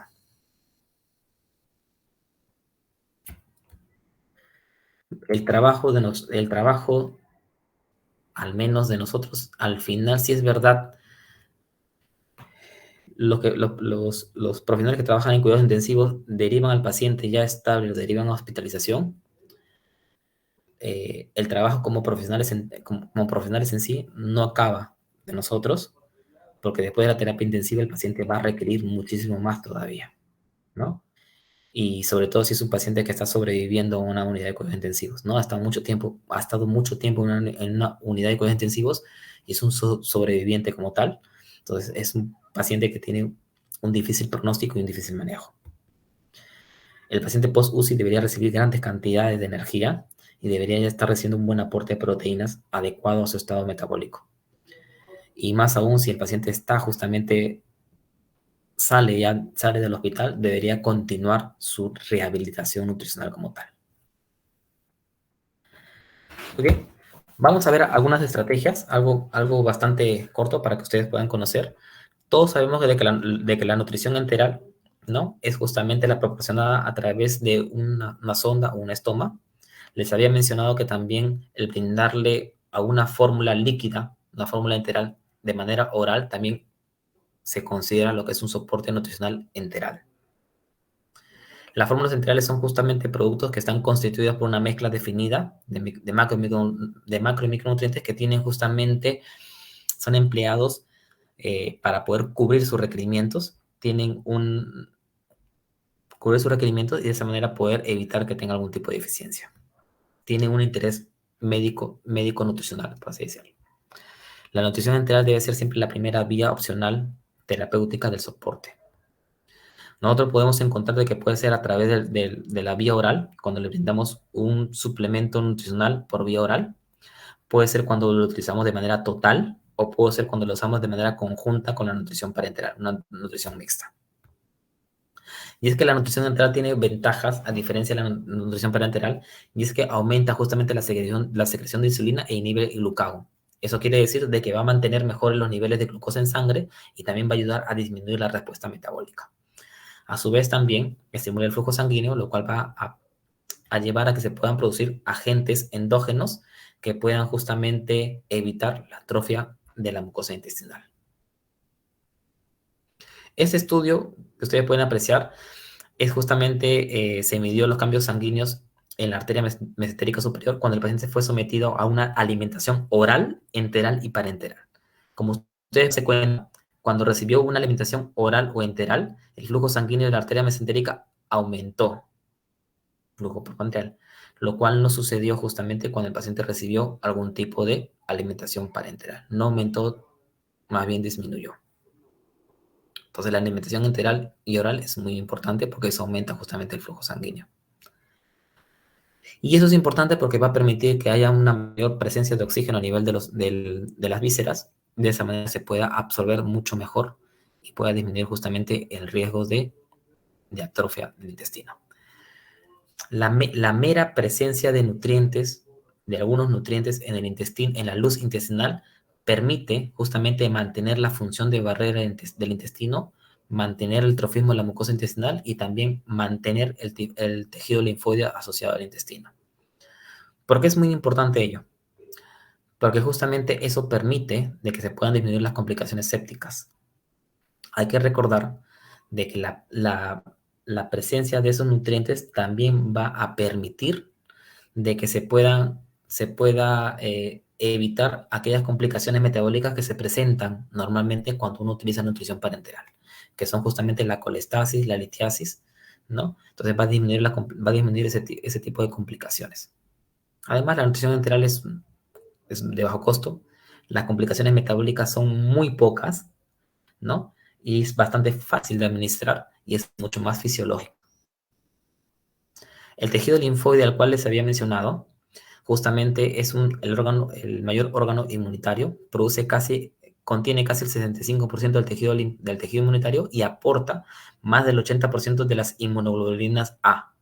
¿Qué quiere decir? Las inmunoglobulinas A lo que hace es evitar de que se peguen a nivel de las paredes del intestino lo que son los microorganismos patógenos. Entonces evita que justamente estos se peguen a ese tipo, ayudando justamente a que mantengan su integridad. No solamente la ausencia de nutriente es un factor para decir de que pueda presentarse un aumento de la permeabilidad intestinal, pero si a eso sumamos la ausencia de nutriente más una enfermedad severa, todo ello en conjunto puede aumentar la permeabilidad y puede facilitar la translocación bacteriana.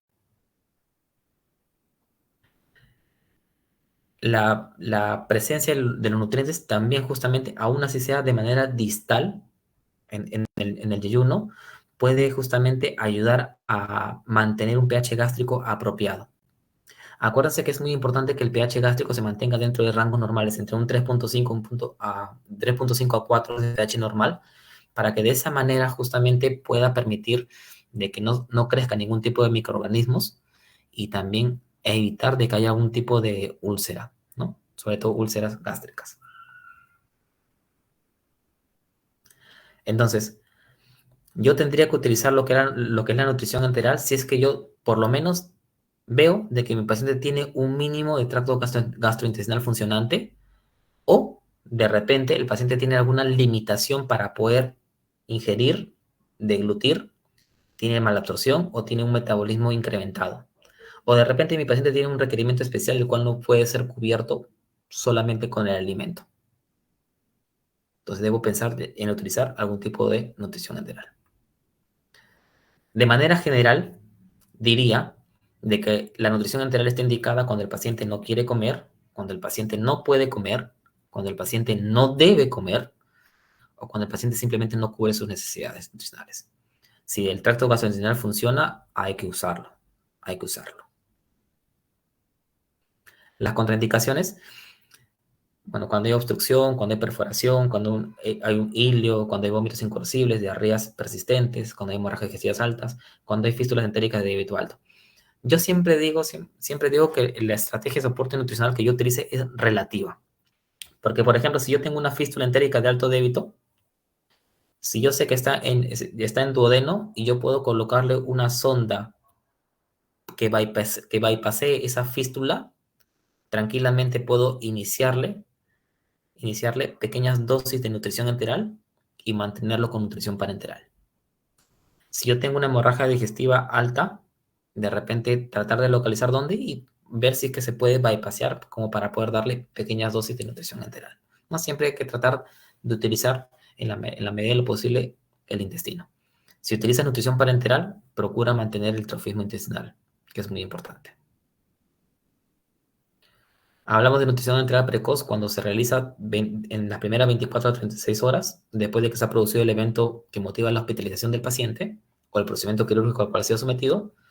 Nutrición enteral temprana cuando se lleva a cabo en las 36 a 72 horas y tardía cuando es mayor de las 72 horas. La nutrición enteral trófica es la que nosotros brindamos o generalmente la que empezamos en un paciente crítico porque le brindamos a velocidades muy pequeñas, entre 10 a 20 mililitros por hora. Son pequeños volúmenes de nutrición enteral que la finalidad es tratar de mantener el trofismo intestinal y de esa manera evitar la translocación bacteriana, evitar justamente las infecciones que se puedan recurrir, que puedan nacer del intestino debido a que todos esos microorganismos pasan hacia el torrente sanguíneo porque atraviesan la barrera intestinal, ¿no? Y llegan a la sangre y producen todo tipo de infecciones, ¿no? La idea es justamente tratar de mantener el trofismo. Está indicada en pacientes con síndrome de realimentación, pacientes que tienen una anastomosis del tracto gastrointestinal superior, pacientes que tienen una ginostomía realizada quirúrgicamente, pacientes que de repente tienen una reparación de la ruptura de la arteria aorta abdominal, o de repente pacientes que están con vasopresores, ¿no? A los cuales están con una disminución de vasopresores y yo deseo iniciarle en pequeñas dosis para ver cómo va tolerando. Y es que para poder yo iniciarle la nutrición enteral en pacientes que están con vasopresores, debería tener en cuenta de que por lo menos la NORA debería estar en menos de 0.2 microgramos por kilo por minuto o menos de 12.5 microgramos por minuto, o por lo menos debería tener en consideración de que el paciente está en destete de vasopresores. Estoy justamente viendo de que el paciente está teniendo una disminución del uso de vasopresores y entonces me puede indicar que está yendo bien, ¿no? De que probablemente requiere menos cantidad y de que puede llevar a una estabilidad hemodinámica. De que en su gasometría no tenga una acidosis láctica, de que tenga un lactato menor de 2, de que tenga una presión arterial media mayor de 65, algunos consideran 60, y de que no tenga signos de intolerancia gastrointestinal. ¿Cuáles son los signos de intolerancia gastrointestinal?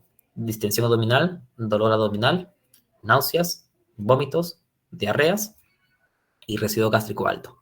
Dependiendo del tipo de protocolo que ustedes manejen, normalmente se dice que el residuo gástrico en cuidados intensivos, residuo gástrico mayor de 500 durante 6 horas, debería ser considerado como una intolerancia y como una suspensión de la nutrición enteral. Algunos otros protocolos lo consideran 300, ¿no? Depende mucho del protocolo de cada hospital.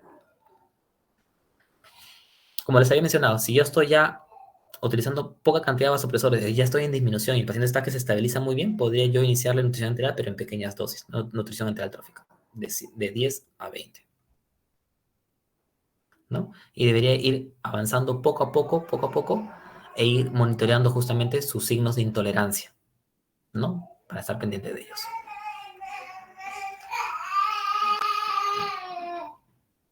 Cuando yo utilizo justamente lo que es la nutrición enteral, debo tener en cuenta de que la nutrición enteral, dependiendo del tipo de sonda que voy a utilizar, puede ser aquella que, si es por más de 4 semanas, debería utilizar una gastrostomía y una yeyonostomía. Si es por menos de 4 semanas, debería ser nasogástrica o nasodenal o nasoyeyunal, ¿no? Lamentablemente, en Perú todavía no hay sondas de yeyonostomía. Hay sondas de gastrostomía, sí, pero no hay sondas de yeyonostomía, ¿no? Y muchas veces, debido al tema del costo, mandamos al paciente a casa con una sonda justamente nasogástrica, nasodenal o nasoyeyunal, ¿no? Generalmente nasogástrica puede ser, ¿no? Porque nasoyeyunal es mucho más complicado para manejar, necesita bomba de difusión. Entonces, normalmente puede ser con una sonda nasogástrica. Entonces, si vamos a mandar a un paciente con sonda nasogástrica, deberíamos saber de que las sondas nasogástricas deberían ser las siliconadas o las de poliuretano, que son las más indicadas para este tipo de pacientes, ¿no? Para todo tipo de pacientes. Porque las sondas de PVC no son sondas para alimentación. Las sondas de PVC se endurecen con el calor del cuerpo y deben cambiarse cada 7 a 10 días. En cambio, las sondas de poliuretano o siliconadas, que son sondas especiales para alimentación, bien cuidadas, bien permeabilizadas, te pueden durar hasta 2 a 3 meses, tranquilamente. Recordemos también de que las sondas de PVC tienen las paredes de las sondas son bastante gruesas. En cambio, las sondas siliconadas y de poliuretano, sus paredes son bastante delgadas y el lumen es bastante grande, a pesar de que puedan ser de la misma medida con la sonda de PVC. Y las ondas, el French, va en relación a la edad. Generalmente para niños puede ir de 6 a 8, en pacientes pediátricos puede ser de 8 a 10, y en pacientes adultos puede ser de 12 a 14.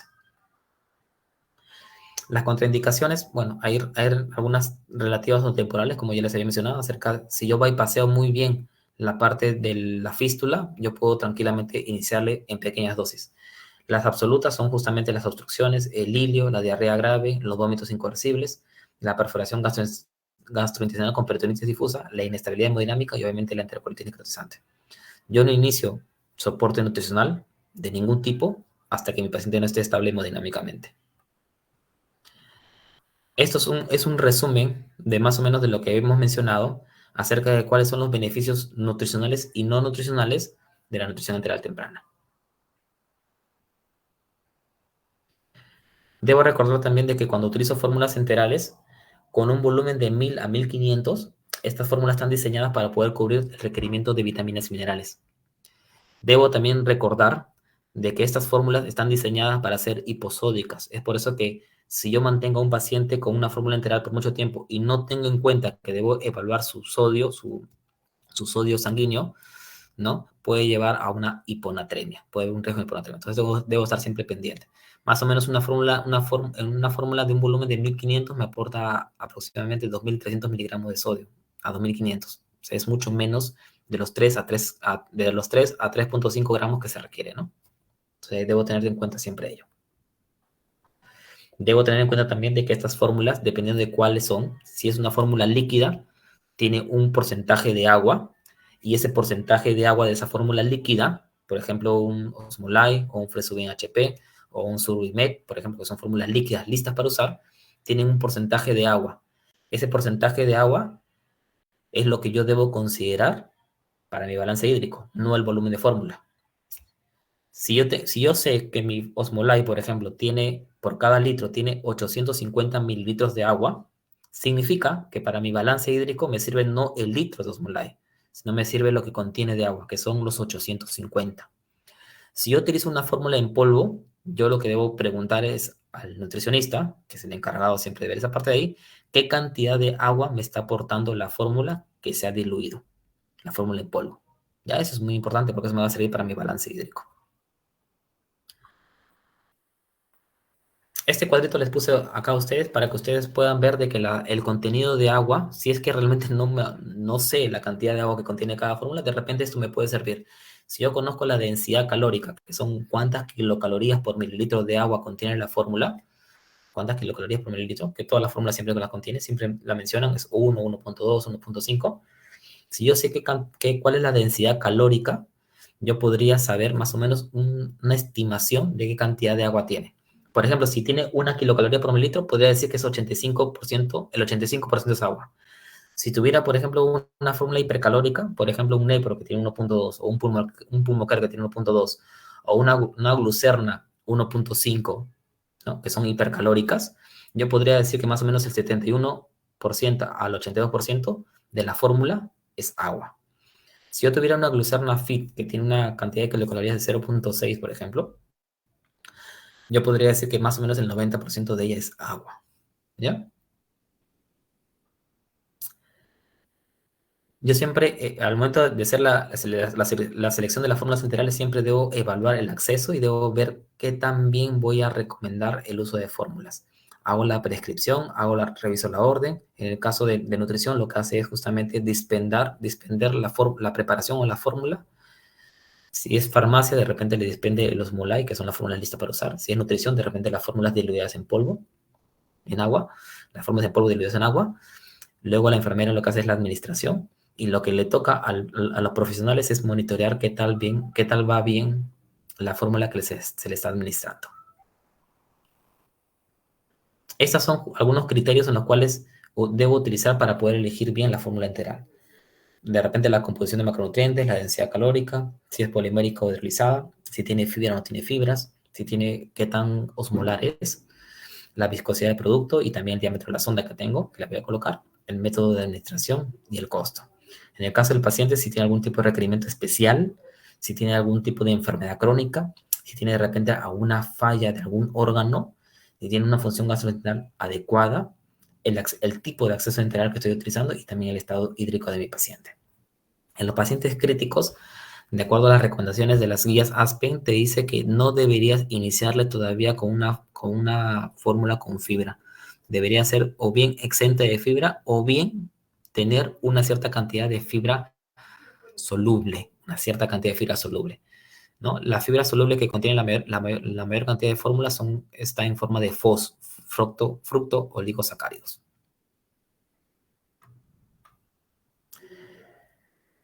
Este cuadrito siempre les pongo a los alumnos que tengo, porque es muy importante tratar de no adaptar la fórmula a la enfermedad. Está mal hacer eso. No porque la fórmula está diseñada para pacientes renales, yo tengo un paciente renal y digo, no, esta fórmula va para ese paciente. Así no debería ser. Yo debería adaptar la fórmula a los requerimientos del paciente y de acuerdo a la enfermedad que tiene mi paciente. ¿Ya? Y este cuadrito de acá lo que te dice es de que si el paciente no va bien con las fórmulas poliméricas estándar, si presenta algún tipo de malabsorción, debería pensar en utilizar una fórmula semielemental u oligomérica. Si el paciente tiene una restricción de volumen y tiene una elevada cantidad de requerimiento calórico, debería pensar en utilizar una fórmula concentrada, es decir, una fórmula que tiene una densidad calórica de 1.5, por ejemplo.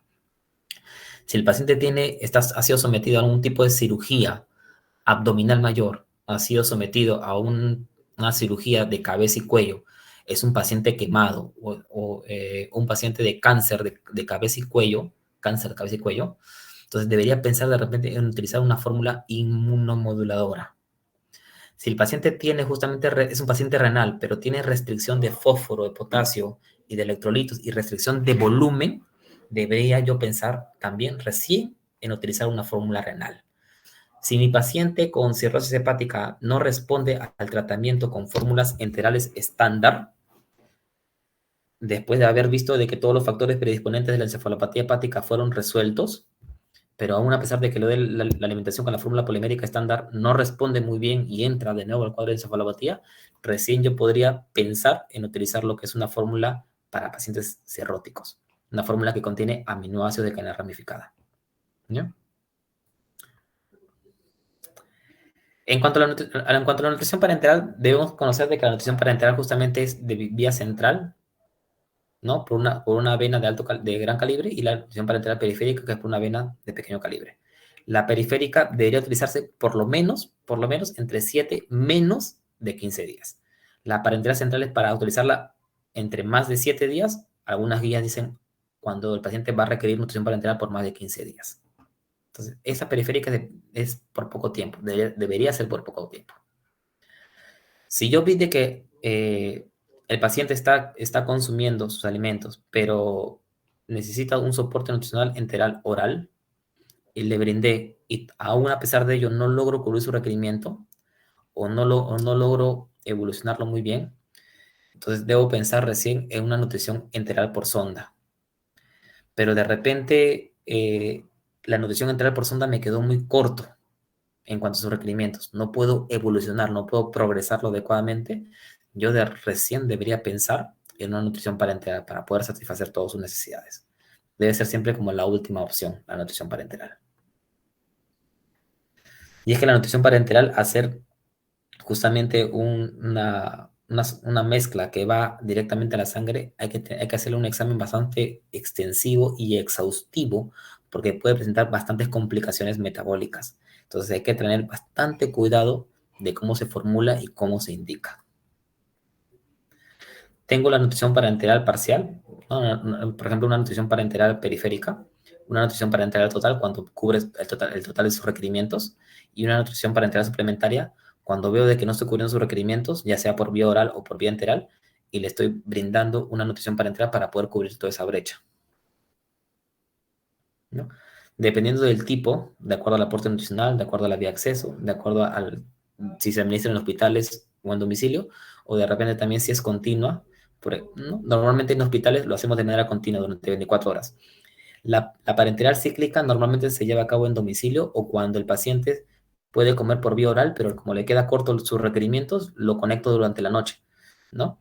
O durante unas cuantas horas, ¿no? Para poder cubrir esa brecha que necesita el paciente, ¿no? Esa es la nutrición parenteral cíclica, cuando es menos tiempo, por más o menos entre menos de 24 horas, ¿no? Menos de 24 horas. Está indicada cuando el paciente tiene alguna insuficiencia intestinal debido a un hilio, una enfermedad inflamatoria, una quemadura, una fístula de alto flujo, hay inmadurez en el caso de bebés prematuros, o cuando realmente la alimentación oral o enteral es insuficiente.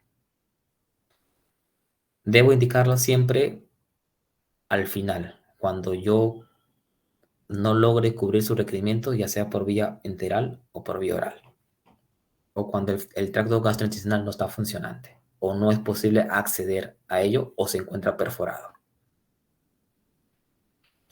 ¿Cuáles son las contraindicaciones? La más resaltante es cuando el paciente está inestable hemodinámicamente, cuando presenta acidosis severa, cuando presenta una hipoxia, cuando presenta lactato mayor de 2, está con un shock circulatorio no resuelto, o está durante las primeras fases, la fase aguda durante las primeras horas del trauma del paciente, o la cirugía, o una infección severa. La estabilidad hemodinámica es muy importante porque eso permite justamente el nosotros poder brindarle algún tipo de soporte, ¿no?, a nuestro paciente. Entonces es bastante importante que esté estable hemodinámicamente.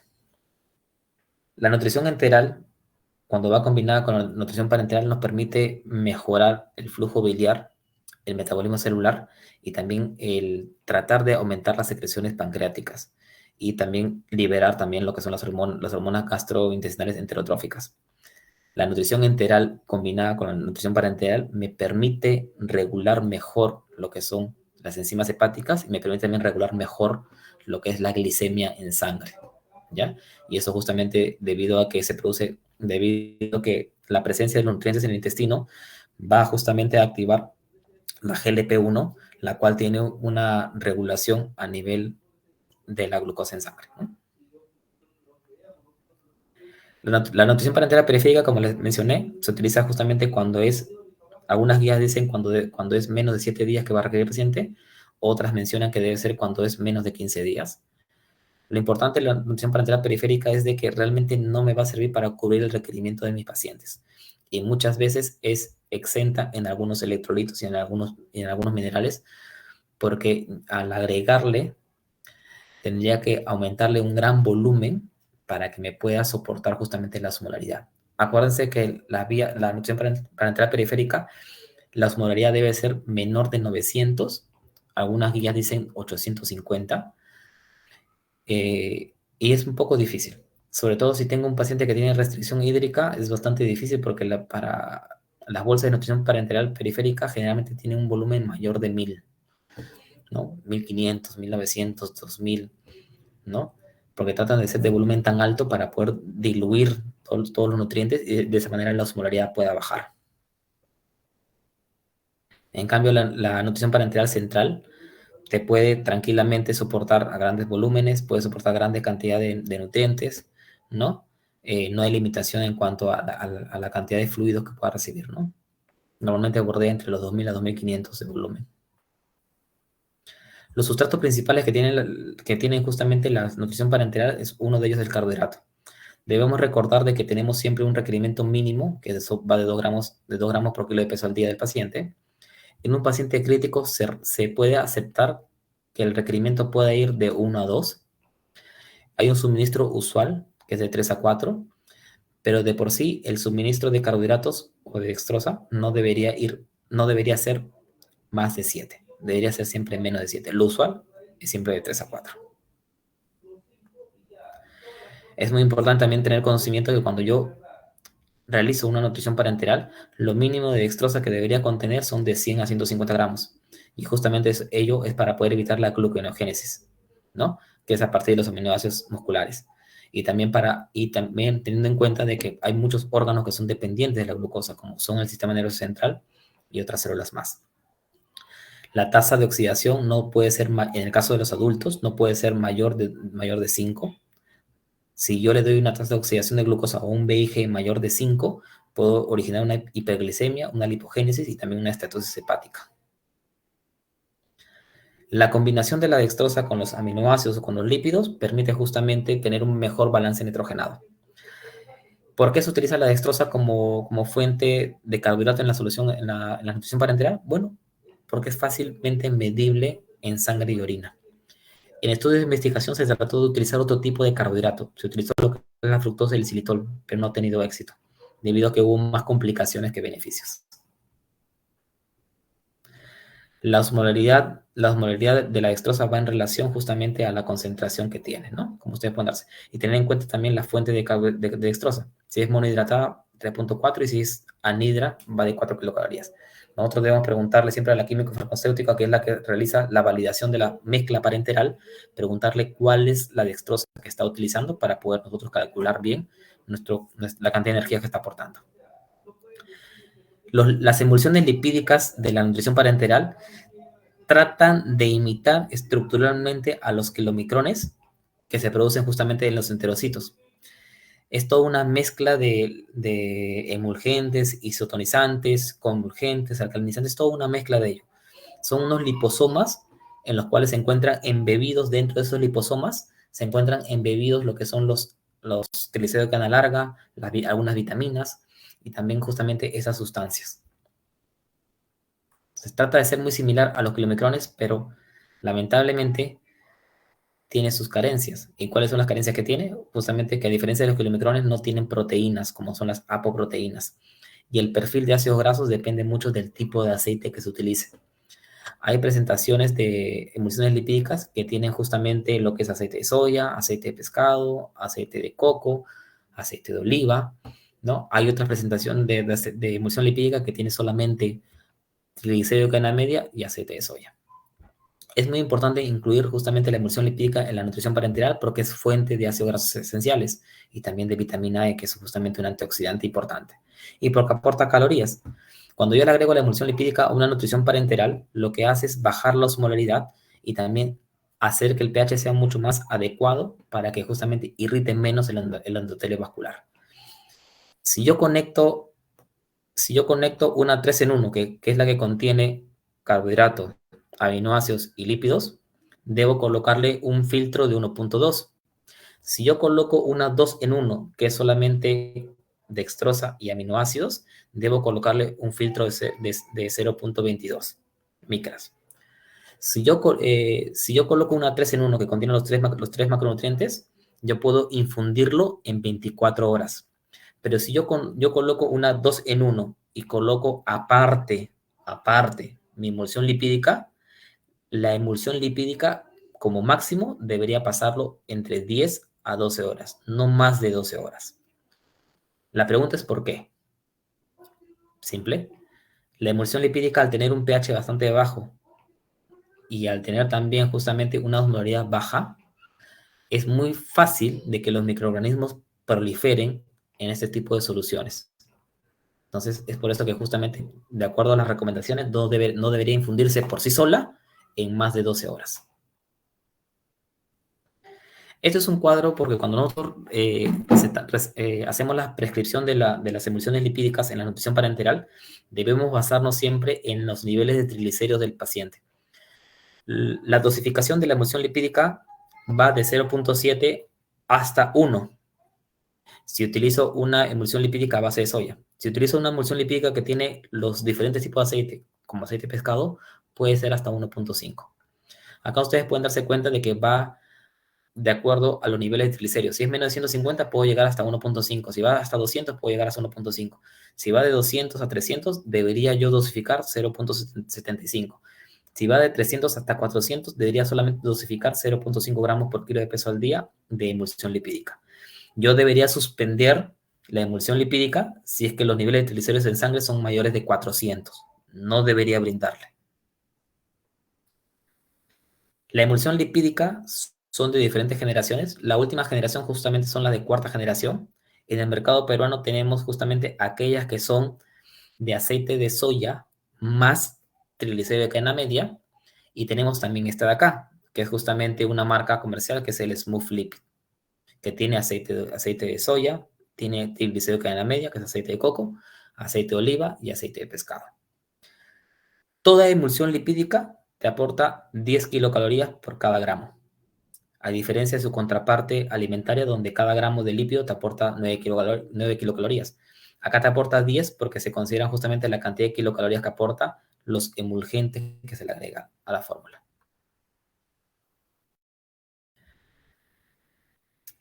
En el mercado internacional existían lo que era la emulsión lipídica al 10%, 20% y 30%. Y cada una de ellas te aportaba diferentes tipos de kilocalorías por mililitro. Se retiraron del mercado las del 10% porque justamente se dieron cuenta que era más prevalente la producción de lipoproteína X, y eso podía conducir justamente a un mayor riesgo de aterosclerosis. Se dieron cuenta que tenían un mejor perfil las emulsiones lipídicas del 20%, y ellos justamente no presentaban mucho la parte de la producción de lipoproteína X, ¿no? Y tenían un menor riesgo de hiperglicemia y también de hipertrigliceridemia.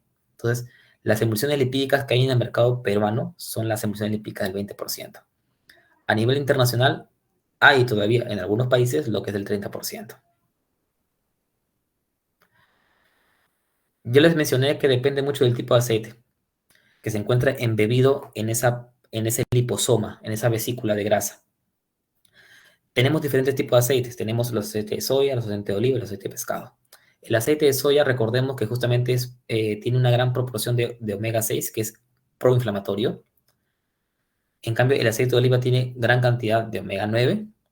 La diferencia es de que el omega 9 no tiene justamente inmunitariamente e inflamatoriamente, es neutro, no tiene ningún efecto. Tiene un efecto proinflamatorio muy bajo, casi nada. Tiene más un efecto antiinflamatorio, pero también muy bajo. Más bien, lo que sí tiene es un alto efecto antioxidante, que eso es muy importante, porque tiene gran cantidad de vitamina E. En cambio, el aceite de pescado tiene un efecto antiinflamatorio, tiene un efecto inmunomodulador, ¿no? Y lo cual es muy importante. Los triglicéridos de cadena media que se le agrega justamente a la fórmula, a las emulsiones lipídicas, se le agregan porque son rápidamente utilizables. Son una fuente energética bastante buena para el paciente. Son solubles en agua 100 veces más que los triglicéridos de cadena larga. No requieren la presencia carnitina para poder justamente ingresar a la mitocondria, oxidarse y producir energía, ¿no? Se oxidan mucho más rápido, se peroxidan mucho menos, ¿no? No se almacena como triglicéridos, ayuda a disminuir el riesgo de estatosis hepática. Lo malo es de que tanto inflamatoriamente como inmunológicamente son neutros y no te aportan lo que son justamente ácidos grasos esenciales, y son mucho más cetogénicos. Es por eso que ustedes no van a encontrar en el mercado ni fórmulas enterales ni fórmulas parenterales que tengan solamente triglicéridos de cadena media. No van a encontrarlo.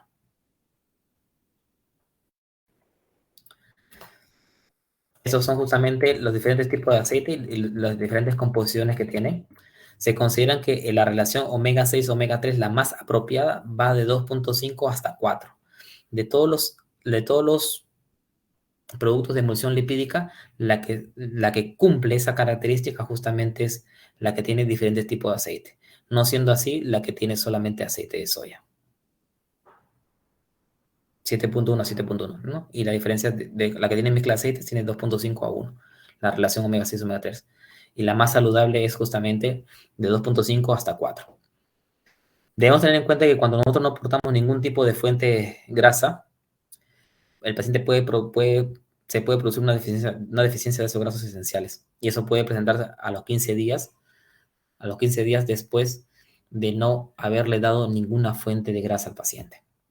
La ESPEN recomienda de que por lo menos la cantidad de ácidos grasos esenciales debería ir de 7 a 10 gramos al día. Si yo utilizo una emulsión lipídica a base de soya, con poco volumen, logro cubrir su requerimiento de ácidos grasos esenciales. Lo cual no pasa, por ejemplo, si tengo un aceite con la emulsión lipídica con diferentes tipos de aceites, requeriría mayor cantidad de volumen para poder cubrir su requerimiento de ácidos grasos esenciales en un paciente adulto. De esa manera poder evitar su deficiencia.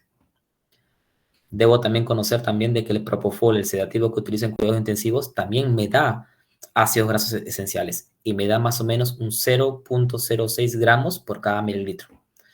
Si yo sé que requiero más o menos entre 7 a 10 gramos, si yo le doy aproximadamente 600 mililitros de propofol, créanme que estaría cubriendo casi su requerimiento en más o menos más de 10 gramos. Estaría más o menos en unos 20 gramos más o menos, ¿no? Simplemente hacer una regla de 3 simple para poder calcular qué cantidad es la que estoy cubriendo. Entonces, probablemente ese paciente que está recibiendo dosis muy altas de propofol no requiera de agregarle una emulsión lipídica y de repente solamente requiera ponerle una 2 en 1. Ya no una 3 en 1. Es por eso muy importante evaluarla. Bueno, acá está justamente lo que se había mencionado, ¿no? De 2.1 hasta 4.1 o 4.5, algunos estudios que lo mencionan, ¿no? Los tipos de emulsiones lipídicas que hay en el mercado internacional. En el mercado peruano está el Emuflipid y el Lipofundin, ¿no? Y miren justamente su perfil de omega 6 y omega 3. La cantidad de alfa-tocoferol, que es un antioxidante que debe haber justamente en la emulsión lipídica para evitar justamente los radicales libres, es mucho mayor en la que tiene mezcla de aceites. Y en cuanto a los fitosteroles, que son un contaminante justamente que se encuentran, ¿no? Es mucho mayor en aquellos que tienen justamente aceite de soya nada más.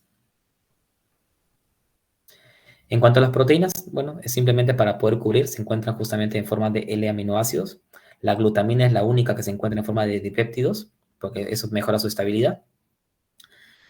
Se habló mucho acerca del uso de glutamina en pacientes críticos. Lo que yo tengo que decirles es de que no se debe utilizar de manera rutinaria en pacientes críticos. Solamente está diseñado solamente debería utilizarse de acuerdo a la evidencia en pacientes quemados, pacientes con algún tipo de traumatismo gastrointestinal, cirugías mayores gastrointestinales, pacientes con traumatismo de cabeza y cuello. Solamente en esos pacientes se ha visto evidencia en los cuales puede beneficiarlos. Bueno, esto es un cuadro para poder recordar de que la cantidad de aminoácidos esenciales que aporta esta solución de aminoácidos puede ir de 35 hasta más por ciento, de 35% a más. Y de que cada gramo de aminoácido endovenoso me aporta 4 kilocalorías. Debo siempre incluir la vitamina K en mi paciente que está con nutrición parenteral para poder administrarla por vía intramuscular, una vez por semana por lo menos. Considerar que el hierro no está dentro de la nutrición parenteral, debería aplicarse aparte, ¿no? Porque el hierro podría desestabilizar la mezcla. Debo tener en cuenta también de que los electrolitos deben ir de acuerdo a las pérdidas y de acuerdo a los niveles que se encuentran en sangre de mi paciente. Debería considerar las pérdidas de cuántos electrolitos es lo que se pierde por cada secreción para más o menos tener un estimado de cuánto es lo que me falta cubrir. Y como regla general, si yo voy a iniciar algún tipo de soporte nutricional, y sobre todo parenteral, que es más peligroso, debería tener mucho cuidado al momento de perfundir la dextrosa. Debería siempre hacerlo de manera lenta. Empezar con 100, 150 e ir viendo cómo va tolerando a través de la glicemia del paciente. Si el paciente lleva buen tiempo sin recibir algún tipo de soporte, ya sea por vía oral, enteral o parenteral, lleva buen tiempo, más de 3 días, o de repente viene de un estado de ayuno prolongado, ¿no? Procurar tener en cuenta de que puede hacer muy rápidamente un síndrome de realimentación. Entonces debería administrar lo que es tiamina, que es la vitamina B1, en dosis de 200 a 300 miligramos. Debería reponer las pérdidas de electrolitos según la localización y recordar de que la nutrición parenteral no es para tratar trastornos hidroelectrolíticos, es para alimentar, es para nutrir, no para tratar trastornos hidroelectrolíticos. Es muy importante. Los trastornos hidroelectrolíticos se tratan por separado. ¿Ya? Por favor. Estos son algunos parámetros que a ustedes les puede servir. ¿Qué es lo que debo pedir cuando tengo a mi paciente con nutrición parenteral? Lo primero que debo pedir, sobre todo para paciente crítico, es la glucosa a diario, los electrolitos a diario. Debería también tener en consideración de que al inicio debería pedir su perfil hepático, su perfil renal, pedir su perfil lipídico, pedir un hemograma para ver sus plaquetas cómo están, pedir su glucosa, sus electrolitos, su calcio iónico, su fósforo, su magnesio, ¿no? Para ver cómo está su estado metabólico del paciente. Estas son algunas condiciones clínicas en las cuales debo tener muchísimo cuidado, en las cuales voy a iniciar justamente nutrición parenteral. ¿No? Si presenta hiperglicemia o presenta una azoemia, procurar justamente de repente retrasar o modificar bien, hacer un buen cálculo para ver cuánto es lo que puedo llegar a darle. Con una azoemia de mayor de 100, yo creo que debería suspender. Con una hipertrigliceridemia mayor de 400, debería suspender la emulsión lipídica y debería pensarlo si es que tiene mayor de 200, ¿no? Entonces, el tema de los trastornos electrolíticos también con bastante cuidado. Esta es una...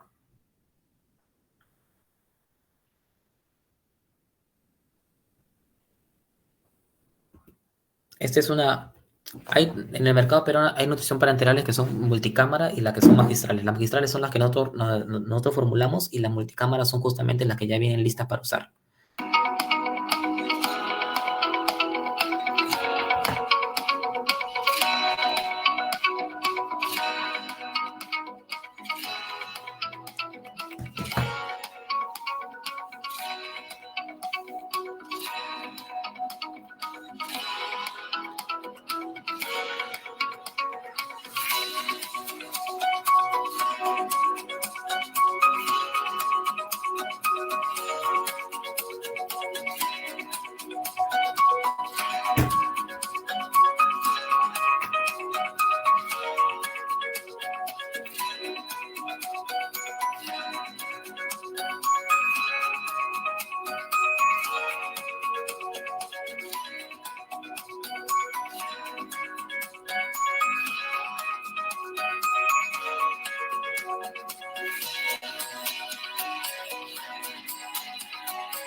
Este de acá es un sistema multicámara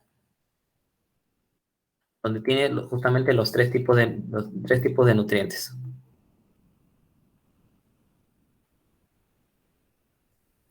Tiene los carbohidratos, tiene los carbohidratos, tiene los aminoácidos y tiene los lípidos. Los lípidos son los de color blanco. Simplemente se rompen los sellos y luego se mezcla. Estas bolsas multicámaras o listas para usar, justamente hay en el mercado peruano, hay en 3 en 1, los 3 macronutrientes y 2 en 1 con los 2 macronutrientes principales, que son aminoácidos y dextrosa. Y simplemente lo único que se hace es enrollar. No necesita refrigeración. Es muy fácilmente utilizable. Se puede utilizar en piso, ¿no? Si voy a agregarle electrolitos o vitaminas, se hace justamente por una vía, pero se necesita una central de mezcla para poder agregarle. Estas son justamente las especificaciones técnicas de la que tengo, ¿no? O la que normalmente utilizamos en el hospital donde trabajo. Si yo tuviera un paciente que tiene un requerimiento y necesito nutrición parenteral, póngase que de repente necesito 1000 calorías y el paciente está consumiendo por vía 730, yo debo elegir cuál nutrición parenteral voy a utilizar. Si, por ejemplo, utilizo por vía periférica una nutrición parenteral y elijo la que tiene un volumen de 1904, que me aporta 1300 calorías, para yo cubrir esas 1000 calorías que me faltan, simplemente a través de una regla de 3 simple, 1904 de volumen y te cubre 1300, y yo requiero 1000 calorías nada más, simplemente a través de una regla de 3 simple obtengo el volumen que voy a requerir para poder cubrir esa cantidad de calorías. Al yo tener justamente esa cantidad de volumen, al dividirlo por 24 o por 20 o por 18 o por 17 horas, obtengo una velocidad de infusión. En este caso fue en 24 horas. Obtengo una velocidad de infusión. De esa manera, yo podría utilizar justamente las bolsas multicámara,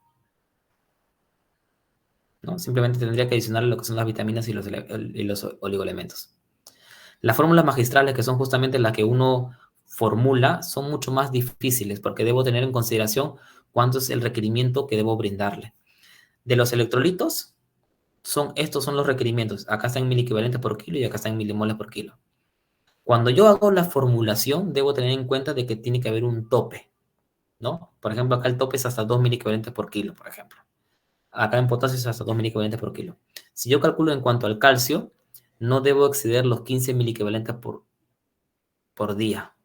Si yo calculo en el fósforo, si es por kilo de peso, no debo exceder más de los 40 milimoles por día. Si utilizo el magnesio y lo calculo por kilo de peso, no debo exceder los 20 miliequivalentes por día. Por favor, bastante ojo con eso. Tratar de no exceder lo que está acá. Sí, es verdad, acá te dice la ingesta máxima, pero obviamente que no voy a tratar de llegar a esa cantidad de ingesta máxima, ¿sí? Sino ponerles justamente este tope que está acá. Es por eso que agregué justamente este cuadro para que lo puedan tener en cuenta. Las diferentes soluciones utilizadas justamente para la cantidad de electrolitos y minerales son justamente como ustedes pueden encontrar. Al menos en el hospital utilizábamos lo que era gluconato de calcio, sulfato de magnesio, fosfocalio, lo que era cloruro de potasio y lo que era cloruro de sodio, ¿no? Obviamente al 20%, tanto el cloruro como el cloruro de potasio como el cloruro de sodio, ¿no? En el mercado peruano también hay glicerofosfato de sodio que se utiliza bastante en lo que es pacientes pediátricos. Debo tener en cuenta que también cuando utilizo los oligoelementos, tratar de que el oligoelemento que tenga, pues son dos en el mercado, uno de un laboratorio Fresenius, que es el Adaven, y el otro que es el Tracutil del laboratorio Brown. Debo tener en consideración cuál de ellos cumple justamente con las recomendaciones de la ASPEN en cuanto a cantidades. Este es un cuadro resumen para que ustedes puedan llevarse a casa de cómo iniciar cuando el paciente está con nutrición parenteral y cómo ir progresando poco a poco. Debo tener en cuenta que si el paciente tiene una hepatopatía o una bilirrubina sérica alta, debería reducir o suspender lo que son los oligoelementos. Y lamentablemente debería suspender o reducir justamente porque los oligoelementos contienen cobre y contienen manganeso. En Perú todavía no hay oligoelementos por separado. En otros países está por separado, ¿no? Pero acá en Perú todavía no hay por separado. Entonces los oligoelementos contienen cobre y manganeso. ¿Por qué? Porque el cobre y manganeso en estas enfermedades justamente se comporta como un neurotóxico. Ese es un resumen. Si tengo un paciente con diarrea o ostomía, debería darle un aporte de zinc, magnesio, sodio y potasio. Si tiene drenaje biliar, de repente por ahí tratar de darle algo de cobre y manganeso. Si tiene una hepatopatía severa, tratar de reducir o suspender lo que es el aporte de cobre y manganeso. Si tiene insuficiencia renal, tratar de reducir o suspender lo que es el aporte de algunos nutrientes. Y si estoy en fase de represión, tratar siempre de darle un buen aporte de fósforo, potasio, calcio, magnesio, zinc y cobre. Bueno, siempre me quedo con esta parte de acá, con este mensaje. Espero que realmente les haya servido y muchísimas gracias por la invitación.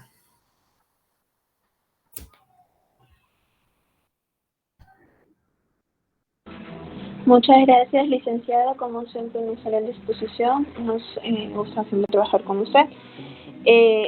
¿Alguna pregunta que tengan o alguna duda que les haya quedado? Recuerden que este es el momento para poder despejar todas sus dudas y quitarse, pues, no, todos esos inconvenientes.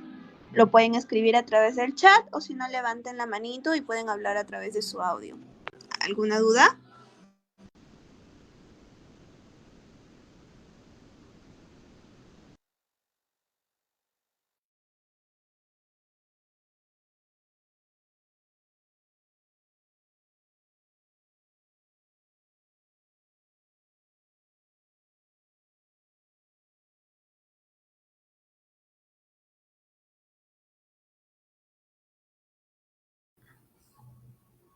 ¿No hay ninguna pregunta, alguna duda? ¿Las que levanten la manito tienen alguna duda?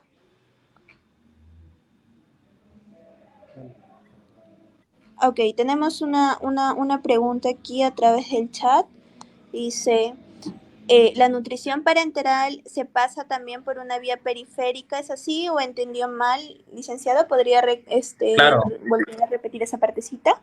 sí, claro. Hay dos tipos de nutrición parenteral, como se ha dicho, la periférica y la central. La central es cuando la osmolaridad de la mezcla tiene más de 850 o 900 miliosmoles, y la periférica es cuando la mezcla tiene menos de 850, menos de 900. La periférica es más difícil porque tiene que ser más volumen para poder bajar la osmolaridad, ¿no? Se utiliza muy poco actualmente. Yo particularmente lo utilizo más cuando veo que el paciente está comiendo y de repente por ahí me falta cubrir un poquito más, utilizo la periférica. Las periféricas pueden ser 2 en 1 o 3 en 1.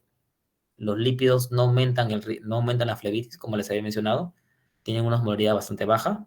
Más bien, al agregarle a la mezcla, lo que hacen es bajar la osmolaridad y también bajar el pH, ¿no? Espero que se haya respondido la pregunta. Ok, ¿quedó claro? No, Tenemos jamás, otra. No, jamás sin filtro. Sí, jamás sin ok, filtro. Siempre con filtro. Acuérdense que cuando es 3 en 1, 1.2 micras, y cuando es 2 en 1, 0.22 micras. Siempre con filtro. Siempre, siempre, siempre. ok, genial. Hay otra pregunta, creo que preguntan cómo mide o observa la tensión abdominal fuera de la distensión abdominal. Creo que una comparación, creo que algo así. Claro, si tú ves, a ver, si tú tienes un paciente con nutrición enteral y ves de que justamente ha presentado náuseas, ha presentado vómitos, está distendida, tiene una distensión abdominal bastante marcada, tiene dolor abdominal después de haberle infundido la nutrición enteral, entonces son signos de intolerancia. Deberías suspenderlo. Y deberías de repente, lo inicial es suspender por lo menos por un par de horas para ver si eso remite. Si eso realmente no remite y en vez empeora, ¿no? Entonces deberíamos suspenderlo. Pero si de repente remite todo ello, disminuye la distensión, disminuye el dolor, disminuye todos esos síntomas después de 4 o 6 horas, podría yo iniciarle otra vez, pero de repente a la mitad de velocidad de infusión e ir viendo cómo va tolerando el paciente. Si es que llegara justamente a se llegara a suspender, ¿no? Entonces tendría que pensar recién probablemente en una nutrición parenteral, ¿no? Si presenta un residuo gástrico mayor de 500 en 6 horas, que es lo que te dice la ASPEN, debería suspender la nutrición enteral, ¿no? Pero depende mucho de los protocolos que se manejan en cada unidad de cuidados intensivos. Por ejemplo, en el hospital, la enfermera lo maneja con mayor de 300. Dice, mayor de 300, en 24 horas le suspende la nutrición enteral o le suspenden por unas cuantas horas y luego vuelven a aprobarle, pero a mitad de infusión.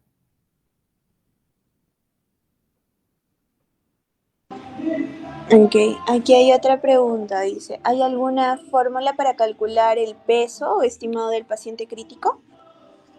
Sí, la verdad, mira, ahí cuando ustedes tienen esas dudas, siempre deben sacarle el jugo al nutricionista. Hay fórmulas que te sirven justamente para poder calcular. Hay una fórmula que se utiliza justamente para... Hay un cuadro donde uno utiliza de acuerdo a la altura del cúbito, la altura de rodilla o la circunferencia muscular del brazo, ¿no? Entonces hay diferentes fórmulas que uno puede utilizar para poder estimar. Si es que yo no tengo el peso estimado, de repente trabajar con el peso habitual que a veces uno pregunta al paciente, ¿no? Porque debemos considerar que a veces hay camas que pesan al paciente, pero si voy a utilizar después de la resucitación ese peso referencial que me pesó la cama, obviamente que voy a sobreestimar lo que el paciente va a requerir, ¿no? Ok, dice, cuando un paciente tiene un residuo gástrico por toma mayor a 30 cc, ¿se suspende o no se suspende, licenciado? No debería suspenderlas. No debería suspenderlas. Yo te pregunto, si tú produces más o menos aproximadamente 2 litros de saliva por día, produces más o menos 1,5 litros a 2 litros de jugo gástrico por día. De toda esa cantidad, si lo sumas, pasa hacia el intestino. ¿Deberías tener cierta cantidad de residuo gástrico en el estómago? Obviamente que sí, ¿no es cierto? Debería haber cierta presencia. Siempre va a haber una cierta presencia. La rapidez con la que pasa del estómago hacia el intestino depende mucho del estado del paciente. Si está muy crítico, a veces hay justamente pasa muy lentamente y eso hace que el paciente tenga un residuo mucho más alto. Si el paciente se encuentra con un hilio, obviamente que no va a pasar y más bien voy a tener que colocarle la sonda para que pueda salir todo ese fluido y que no genere problemas, ¿no? Le coloco una sonda gravedad, ¿no? Entonces, con 30 cc no debería suspenderse la nutrición enteral. Como les dije, debería suspenderse cuando es mayor de 500 en 6 horas o cuando es mayor de 300 en 24 horas, ¿no? Depende mucho del protocolo que cada uno maneje, pero con 30 cc no debería suspenderlo.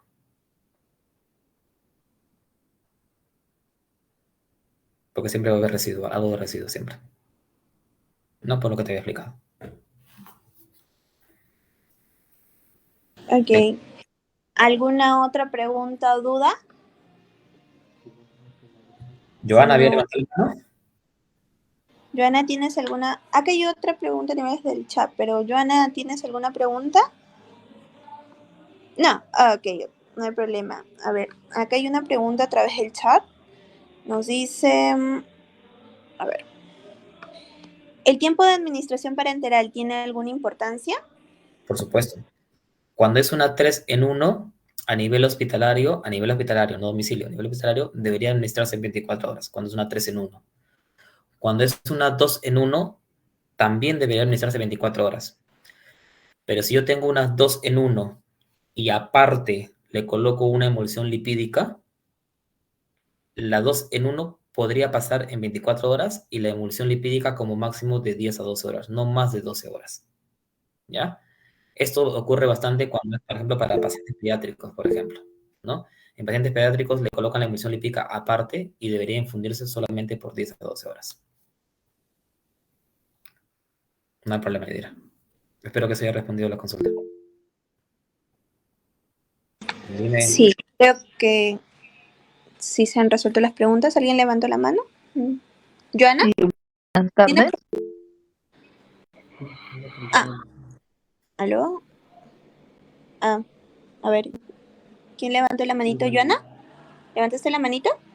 Sí, ok, yo hice unas últimas preguntas ya para concluir. A ver, puedes activar tu micro, Joana, no hay problema. ¿Cuál es tu pregunta? Mi pregunta es la siguiente. Buenas tardes, muchas gracias. Cuando hablamos, sabe que a veces tenemos pacientes de delicado estado en casas. Aquí en Venezuela se tiende a tener pacientes en casa, ya que, por razones, situaciones económicas, tener un paciente en cuidados intensivos en un hospital o en una clínica es difícil. Cuando hablamos de la carnetina que tienen que consumir los pacientes, explíqueme un poquito cuánto sería la cantidad diaria, si son en las 3 comidas o en una comida específica, se debe de dar la carnetina, porque me dice que eso se encuentra obviamente en todas las carnes, pero en cuáles específicamente. Para nosotros, en el momento de poder atender a un paciente en casa, podamos orientar a los familiares de darle esta cantidad de insumo al paciente. De nutriente. Claro, ese estudio que coloqué era justamente para poder recalcar de que todo paciente que se encuentra sometido a algún tipo de terapia de reemplazo renal va a llevar con el tiempo a una deficiencia de carnitina.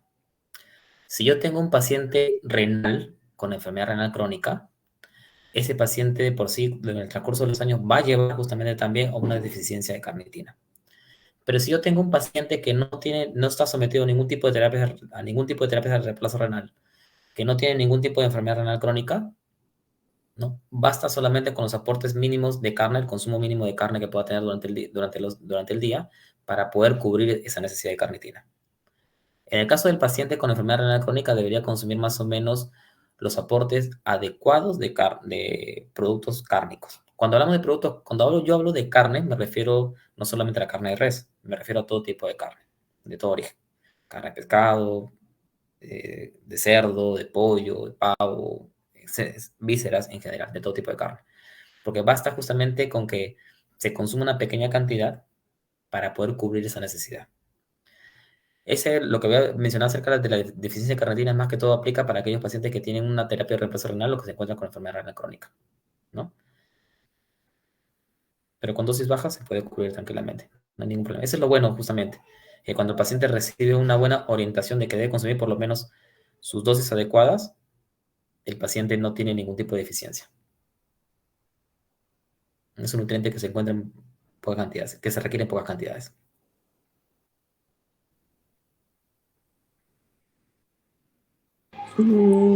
Creo que ya hemos concluido con la ronda de preguntas y ya con el tiempo de exposición.